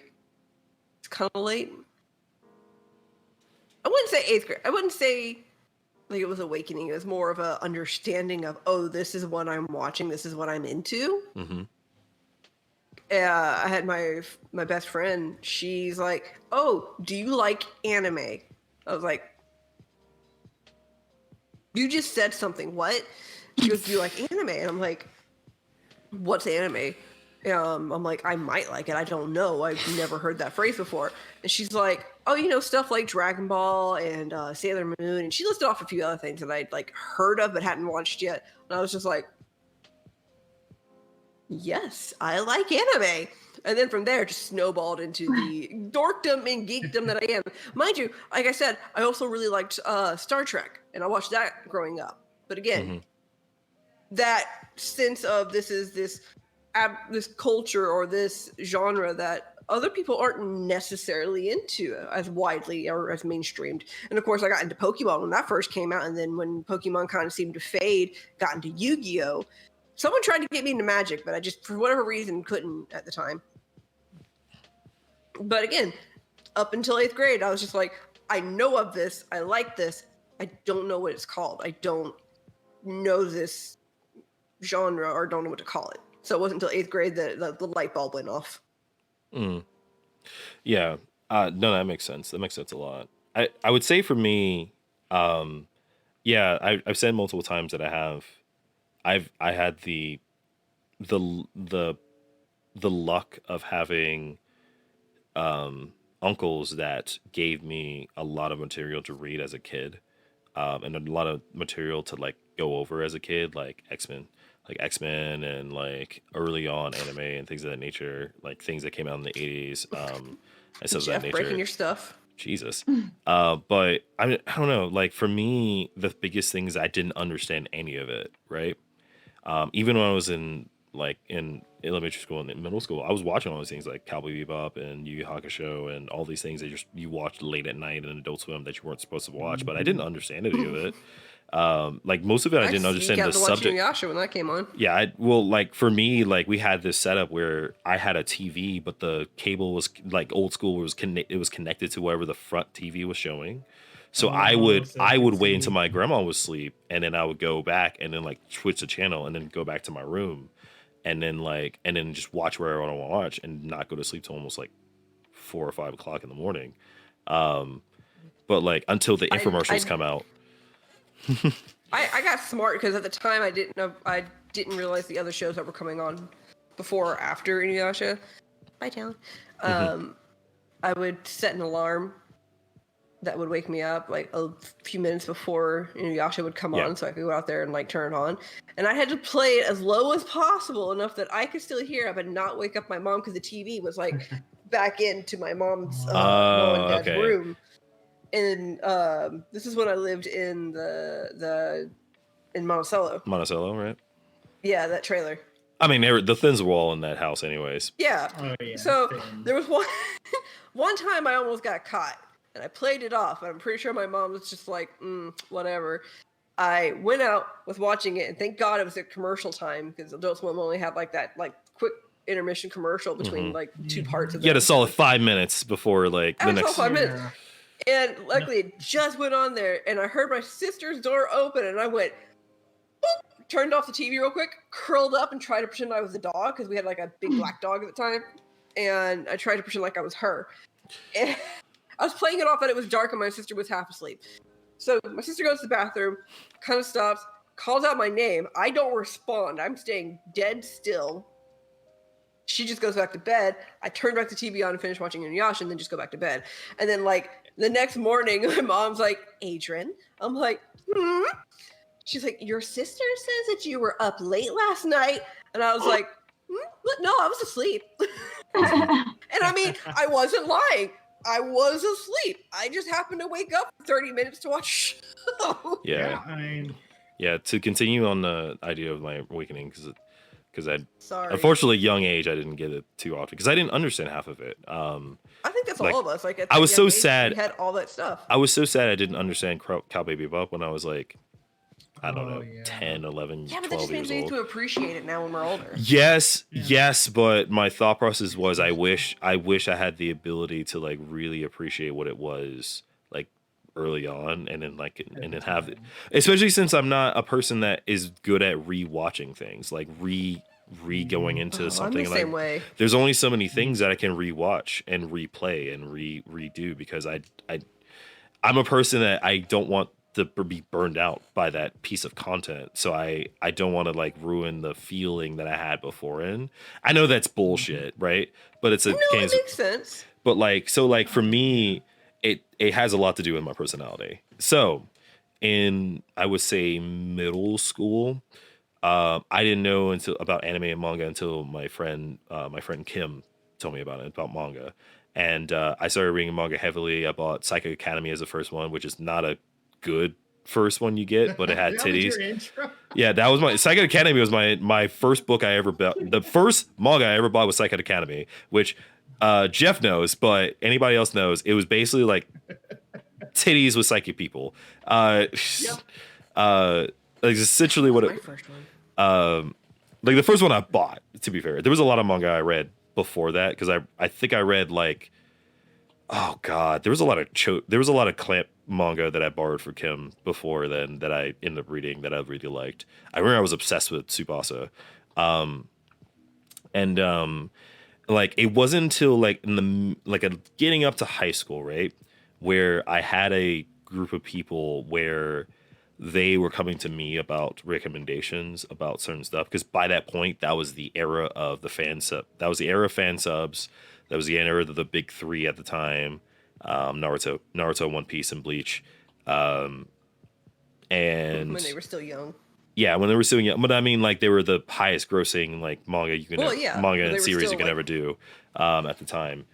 And they were the ones that kind of broke the mold in terms of West in terms of like the West watching these type of things. And for me, when I got like people asking me about anime, and I was like being kind of elitist because at that point I was just like on LimeWire all the fucking time, just Totally. downloading like every single I can't every tell you how single many series I Inuyasha could possibly episodes think. I downloaded via LimeWire. No, I started. So you know how we have the seasonal game in terms of like anime coming out, like in that sense. That didn't end. That wasn't a thing that was new. That happened all the time. I was very early on to that, where like everything that came out that season, I would watch it. I didn't care what it was. There's like I watched like hundreds and hundreds of anime. Most of it I don't remember at all, but like I would just watch it. But like I would like my awakening was when I knew I had the ability to be able to tell somebody else that's like an anime or a game was good and people believed me kind of situation, and that felt more interesting for me than like the feeling that I was a nerd and I was being happy about it, because I felt more proud of being able to recommend other people about it, because for me I didn't have any friends when I was like until around I had Chris, right? That was it. Yep. Chris was it. Like and I didn't have any friends. I didn't have any other like real friends until high school, like friends that I hang out with on a multiple basis. And so because of that, I didn't have anybody to really talk to about like certain things like anime or gaming or things of that nature, because the only people wanted to talk about when I was younger was either like the Spider-Man series or the movies or like something that like was super like hot take kind of situations where I was like, yeah, but what about Chobits and like what about Girls Bravo? Like, you ever heard of Girls Bravo? It's like, what's Girls Bravo? Well, you gotta. I mean, there's a lot of tits, but bear with me, okay?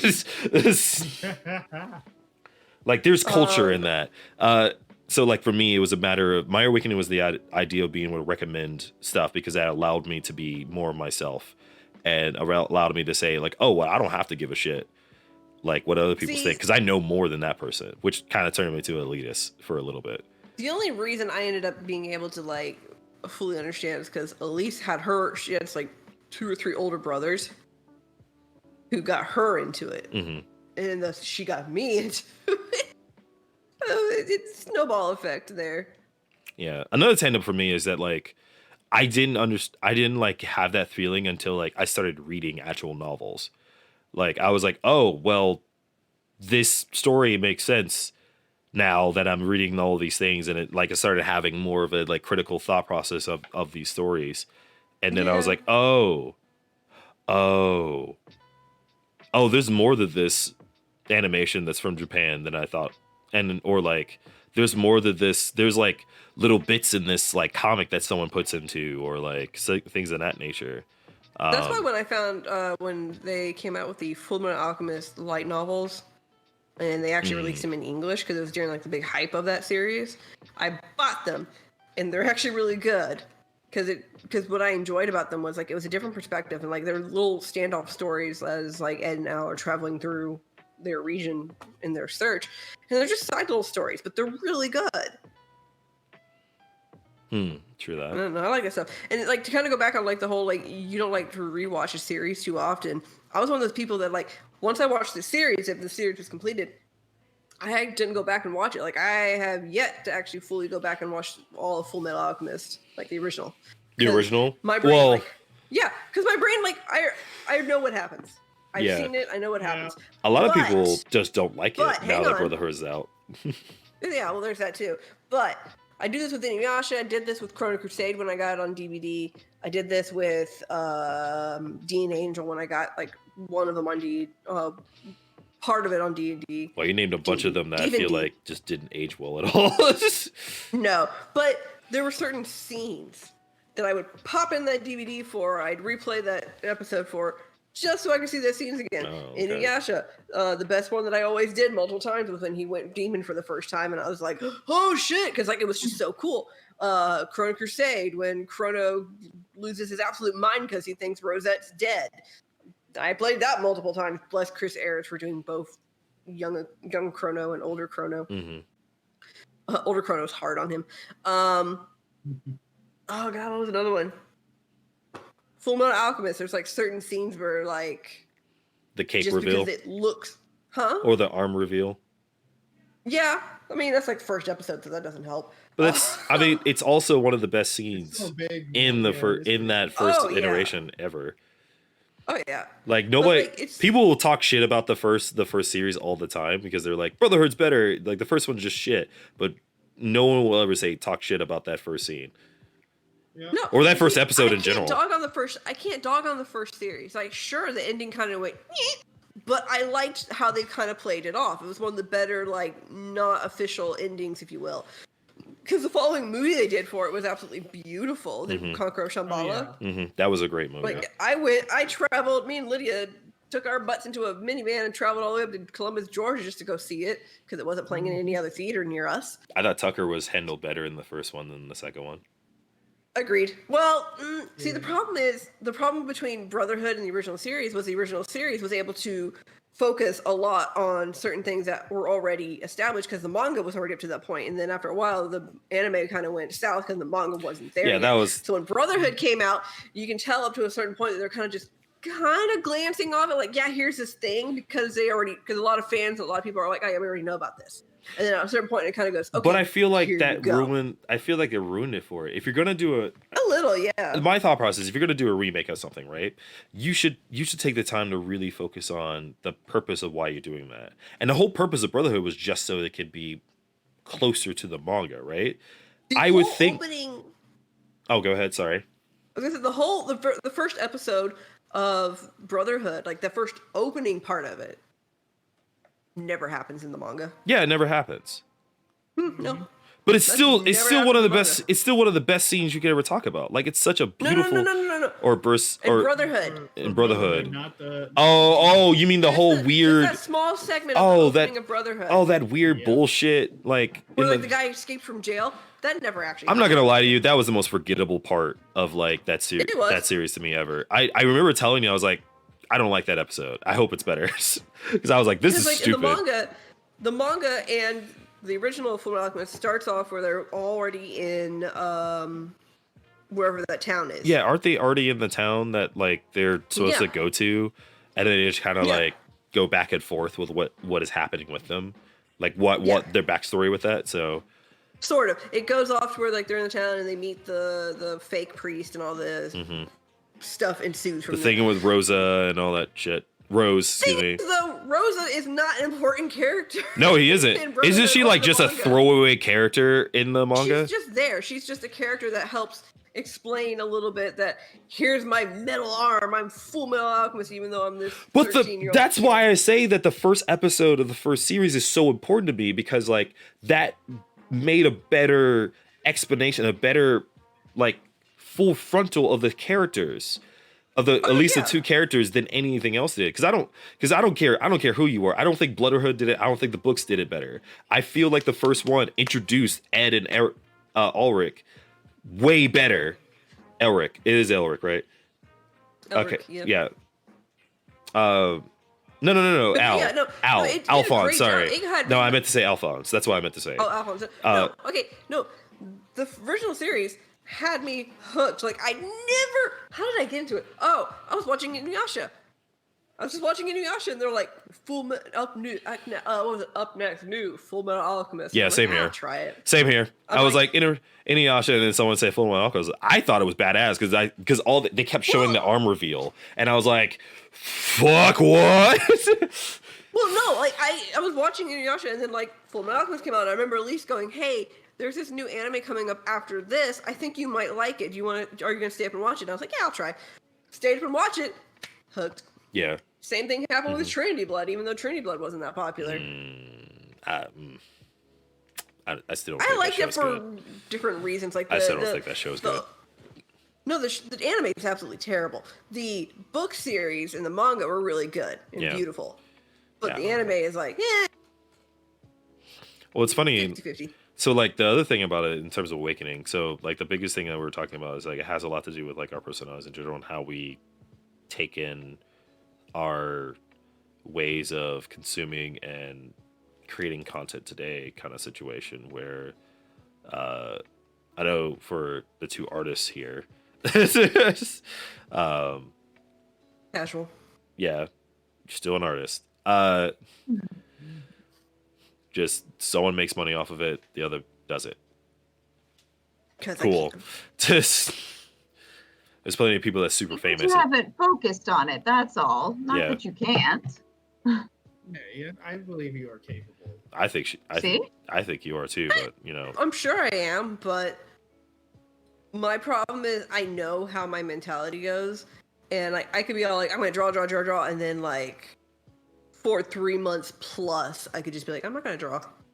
see that's and I will say that that's There's no way I can make money. I'm not I'm gonna lie, but like that's a thing about like doing something that you love for a job is that you have to do things even though you don't want to.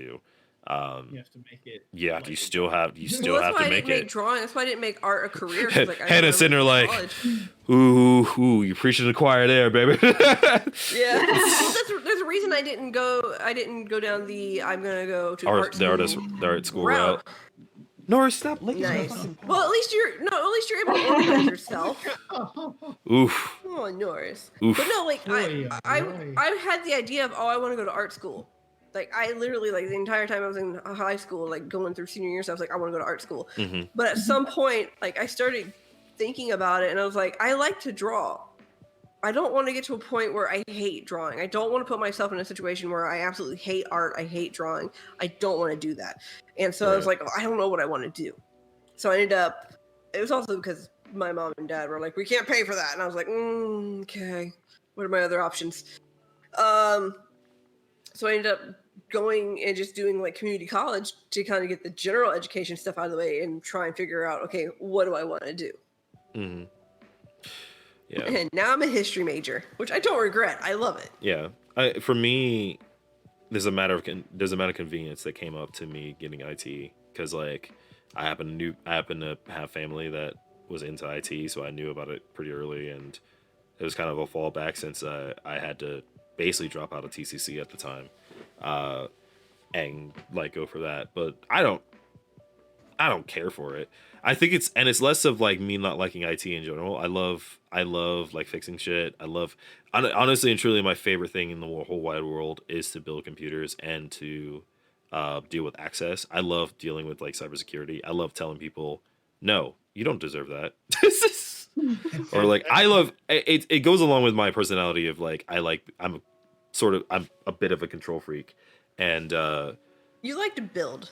yeah, I like to build, but I also like to control things, because like the biggest thing that my favorite part of my job right now is asset management, because I love the ability of being like, okay, well, I have the power to like tell you, you need to do this now, or you're doing stuff. I like being like, needed upon. It naturally went into the fact that I realized I just like entertaining people in general. Like I like just making people laugh, or like talk about things that they don't talk about in general, or just talk about me for a minute, just cause. The problem is I have too many of you people that is like fucking like, yeah, sure, keep talking about yourself, it's fine.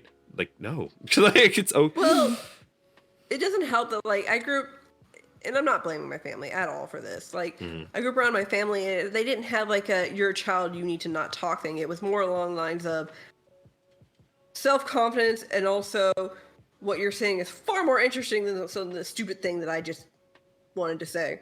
So that was my mentality around my family, because they would be talking about stuff, and they'd be talking about things that I'm like, that can't be real. Like, what you're talking about can't be real. There's no way that happened. Mm-hmm. So I was more intent on listening. So when I come across other people who have that same, like, here's this wild story, I'm more like, I'm more, yeah, well, no, not like a, it's more like, I want to listen to this because it seems so far-fetched and I'm fascinated. So I'm more intent on listening. Now, if it comes to something where like you're like, oh, well, here's the thing, and I go, I'm sorry, hang on, actually, then I'll go. Well, like that, so, or I've had too much to drink. And so for me, I think of it differently, because I love listening too. But my thought part of listening is that I want to be. When I was younger, like I never had a say in anything, and I was so obsessed with being in like in my parents' conversation for some reason. Like they would talk about things as super adult like, but I was more interested in that than what kids was talking about. I was like, I don't give a shit about your fucking Tamagotchis. I want people to Tamagotchi. Yeah, I don't know. I never had one, so I was like, I didn't care. But I wanted to like hear what the parents were saying. They wanted to hear about like the shit that my grandma was talking about like this one person in church, because I thought it was interesting kind of situation. I was like, that seems more interesting than like, My Little Pony. I don't know. Fucking like So like for me, it was a matter of listening because I want to be a part of the conversation. I want to be noticed in terms of the conversation. And now that's turned into like, I just want to say as much as I possibly can and then see what people react in that situation. Because I'm more reactive than I am like upfronting about things anyways. Like I don't really start off questionnaires that often. That's why I also need people all the time to get conversations like this, because I don't get like questions like that unless someone's around me to make me think about that question. Because the first thing I'm thinking is, well, okay, well, what does this person think about this particular situation, kind of thing. I mean, okay, but you can't tell me you don't have moments where you're by yourself and you're not necessarily doing anything, because I had this happen today. Mm-hmm. You're not necessarily doing anything, and you're watching random stuff or you're looking at random stuff, and then like random thought comes in. No, you have to. So okay. Yes and no. So I say yes, I do come up with that. However, I always say in my head, what does this person think about this situation. I never think about me, because my thought process is always like either I like it or not, and I don't think about like whether on a critical think set level unless I'm watching it with someone else. Well, I mean, like my thought process that I had today was more along the lines of how do they do this rather than what does somebody think about this? Because I ended up randomly watching certain military things just because that's just what came up, and I went down the YouTube rabbit hole of ooh, what's this? Ooh, what's that?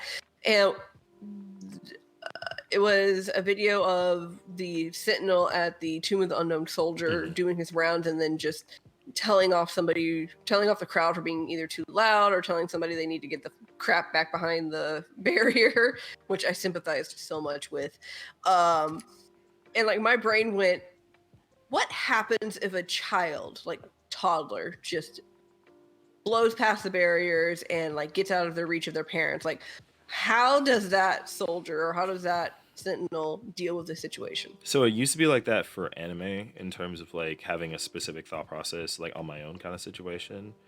But I learned that any content that I put in or take in or anything of nature, the first thing I'm thinking is what someone I know is going to react to that.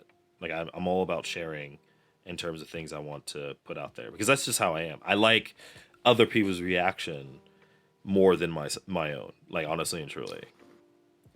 Because I like to hearing other people's perspective.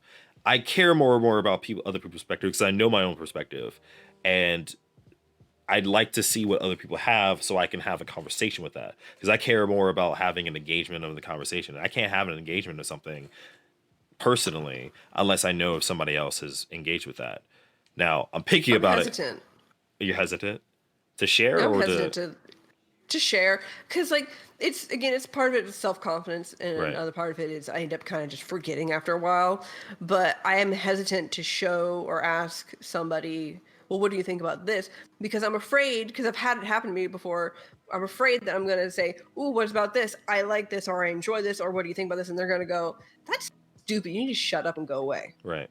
Okay. Like, So I've had that happen to me. So I see Hannah is constantly nodding at everything you're saying, which makes sense.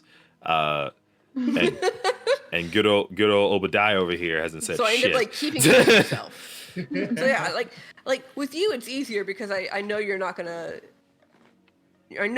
criticize me. Like with my fan fiction that I'm writing, like there's still a part of me that's like hesitant to talk to you about it because I feel like it's ridiculous. You don't really care about it. You're not interested. So I don't want to talk to you about it.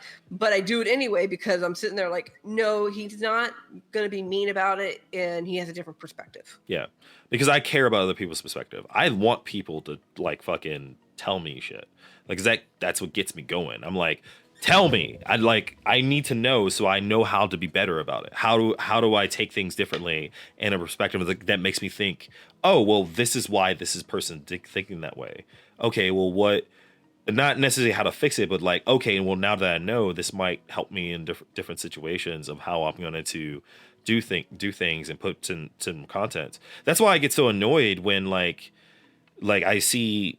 Like in streamers, and all I see is like a bunch of streamers that like just say the same shit, like, "Oh, it's going great," like this and that, and things of that nature. It's like, no, tell them they're doing something wrong. Shit, like a lie. No, I don't like it that way because I feel like people need to know that like you're doing something wrong. Because I didn't like that was like with Mel and like the last stream that she had, and I was like, it's not that big of a deal, but yeah, you might want to look into like why that's the case, like kind of situation, because like simple shit like that, and or like anything when you're like given something in terms of a different perspective, a lot of people, and this is coming full circle about the audience engagement kind of situation. We get there eventually. But my thing about it is a lot of people in the audience do not like the idea of criticism in general. And I think that's a big thing because I think people have this thought process that when someone criticizes their content or something that they put out there, right? And I'm not talking about like people that's been making it big or been doing it for like 10 plus years or anything, because they learned, right? I'm talking about these people that like say all these things on Twitter and put all this shit out into the void, and then don't think about like what that person feels or what other people like might think of that in that kind of situation, because they're not understanding what the other perspective is and things of that nature. And that's why you see all these things where people say all these. I mean, I think like when people just say nice things about a person's content, I think that has a lot of issues with it too. And it's like, cool, it's great when you're like giving like this full circles, like everything's great, blah blah blah, this and that. And I was like, yeah, but I mean, is there anything you didn't like about it? I was like, no, I didn't like any. There was nothing I did dislike about it. And I was like, really? Like, there's nothing Well, that that you. comes with anonymity that the internet provides. Like, you can have the 12-year-old asswipe that is being a troll because Right. he's not going to face any type of consequences Right. because he's online. He's anonymous. You don't know this kid unless you're going to be a dick and dox him. But it's that anonymity and that shield, that barrier of your keyboard versus the person on the other end. I don't know. Maybe that's why I'm so adamant about like making sure everyone knows who the fuck I am when I say something. Because I don't. Well, you also grew up in a family that's your family and you are also very much like, I'm going to tell you how it is. I'm Yeah. straightforward, which Well- is what I love about them. Yeah. I don't know. Like, I guess for me, it's one of those things I don't understand why people feel that way. And mind you, and I'm saying this in between like all you people that are like straight up introverts and like do not and perfectly fine like not having to like have any sort of engagement with the outside world. And just What's be wrong like, with that? I'm good with that. Whereas I have a different thought process where I have to have that engagement, or it's not worth it kind of situation. I have my moments. I have my moments where I'm like, leave me alone. I want to be over here doing what I'm doing. Let me draw. Let me read. Let me watch this show, movie, whatever. And then I have moments where like I'm sitting in a corner crying because I'm like, I don't have any friends because I don't see anybody and I don't talk to anybody. Right. And then like everyone else is like, we're right here. Well, even then, like, you know, your sense of like wanting engagement is only between the people that you absolutely trust, right? Like, there's nobody else. Yeah. You're not looking for that like from random people. Like, think about how many times that we used to go on bars together, and I'd be like, I'm gonna randomly talk to this person because he's like, this person seems interesting, kind of situation. And the only way I got to that point was after chugging 2 Washington apples, doubles. And then slamming your head into Like- a wall. That was one night, and it was this size. Like, still it was like this still size one of my Washington favorite nights of all apples. time. It's still hilarious. You did chug like 2 Washington apples that were really strong. They were good. Brittany made them really good. Blame her. She makes good drinks. That's all I got out of that. But like, Duh. you know, like that's and I guess the moral of the story is that the engagement of audience is ever changing.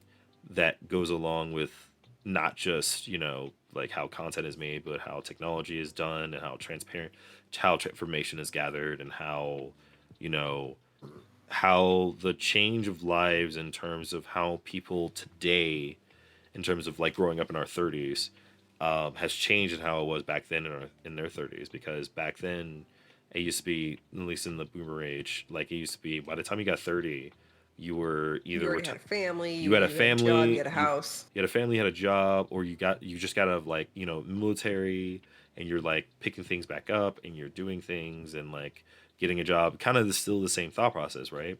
Whereas now it's much more of a gray area where we're not in that position to do that, whether it's because we don't have the opportunity for it, or because things are more expensive, or we're in a situation where that's not viable anymore, or even more so, we live a lot longer than we did before.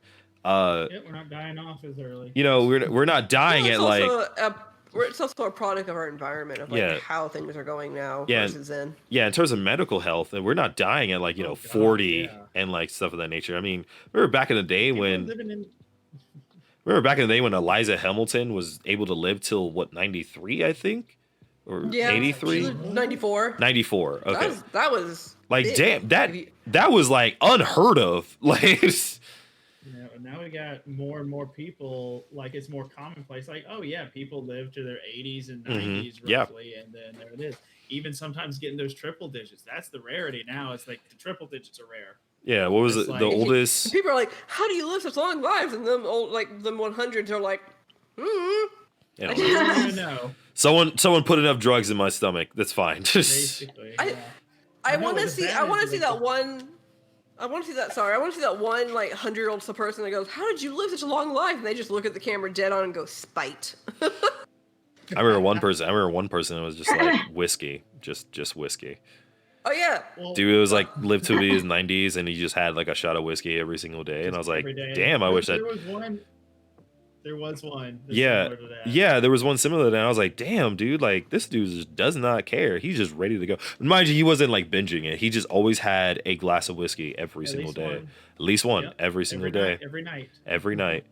Because he was like, That he was his just nightcap. that was his thing. That was like a cool thing. And I was like, that's the type of person I want to be. Like, I want to be like that person, like by that point of like my 50s, that I just like, you know, like just chill and just have like not necessarily done everything I want to do, but like gotten to a point where You're not in a rush. I'm not I'm not in a rush to do everything I want to do. Cause even we're just now in our 30s getting to that point where we're not rushing everything, right? We're trying to we're finding a schedule to everything that we do. That's the difference, is that we have high school, we're in a hurry to find ourselves. We have the 20s that we're in a hurry to like become successful. Where 30s is where we start building a schedule. 30s and 40s is when you start building schedules. 50s and 60s when you start to throw away that schedule and to say, I'll get there when I get there. And then 70s and 80s and beyond is basically like, I mean, I've done everything I want to do. Like, I'm fuck that. And if I haven't, why the fuck should I care? Just coasting, right? And like, and I love that feeling of like the thought process of the rail raids of generational like aspects to it. That's why I still call 30s the second puberty, if you will, because like this is the first time in my 30s, the first time in my life that I really like started scheduling myself in terms of like what I want to do with my life. Like 20s, you usually trying to find what you do with your life, and or like, you know, you're trying to like find your click, yourself, your click, and think. I think it's sort of like, Yeah, because if your thing, okay, let me change that, because I think high school is you constantly trying to find out who you are. Well, no, hang on. 20s, late high school, yeah, late teens, early 20s, you are trying to find yourself.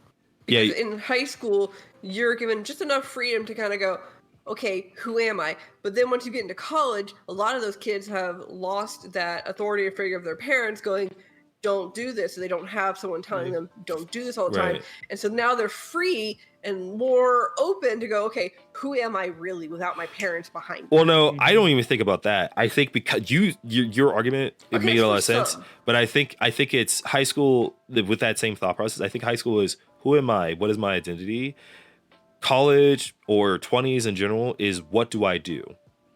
For me, that's how I think it is. What do I do Okay. now that I don't have that authority behind me? Now that I don't have that feeling of like, now I have like these beginning points of responsibilities. Like, what do I do with this responsibility? And then 30s to me is like, okay, now I know what I'm Now I know what I'm doing.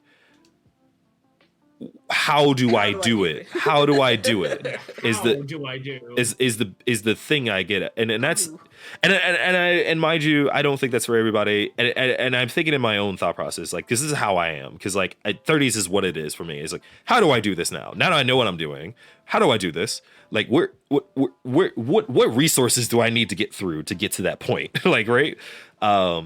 And then I don't know what 40s is going to be like for me, or 50s. I would say 50s. What, May?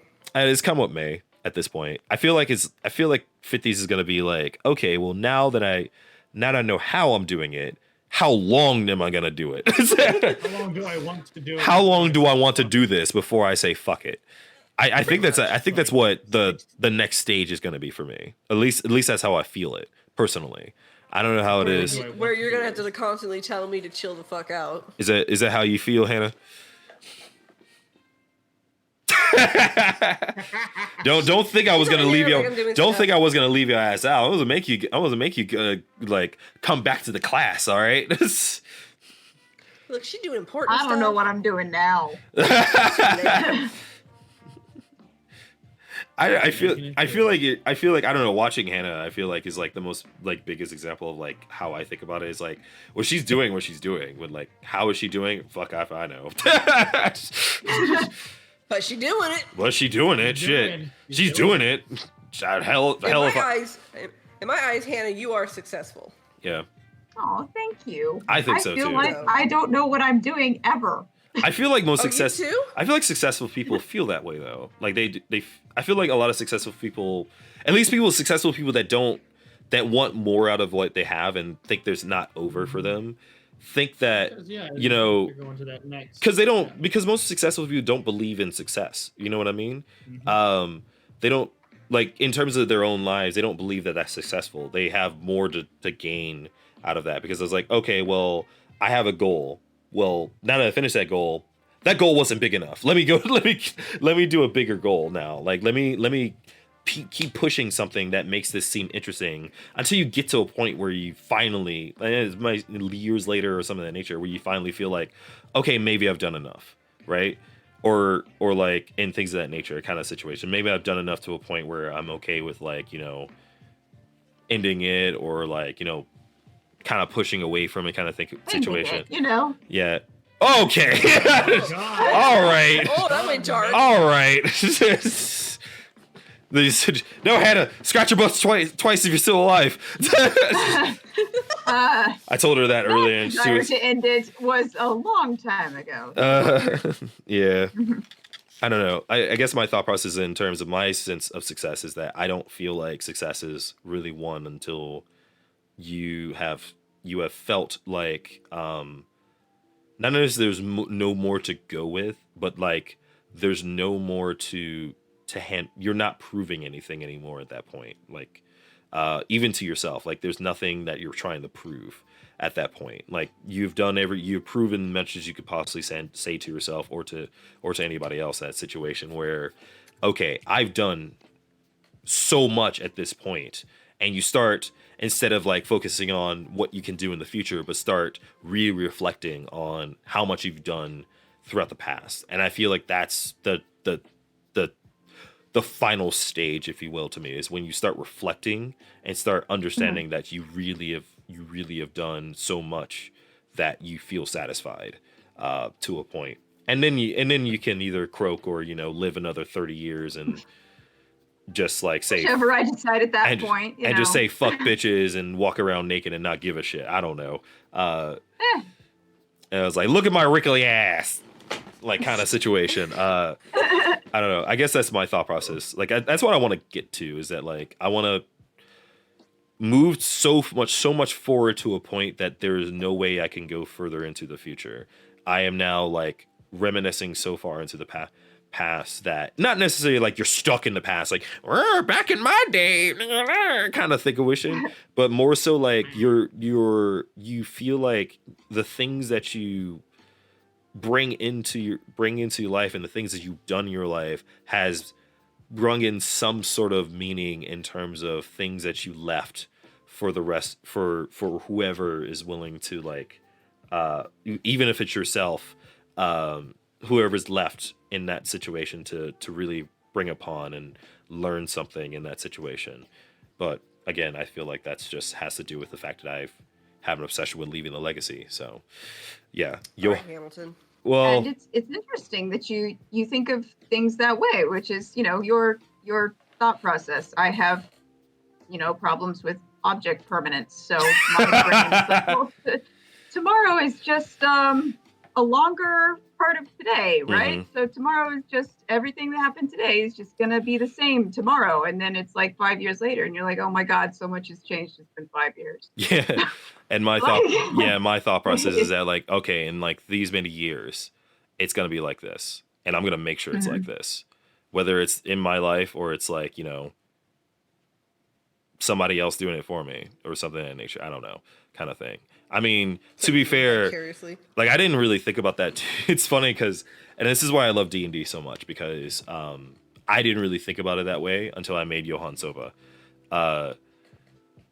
Like I thought creating Johann Saba, like when I first created Johann Saba, the thought process was making somebody that's completely different than I am.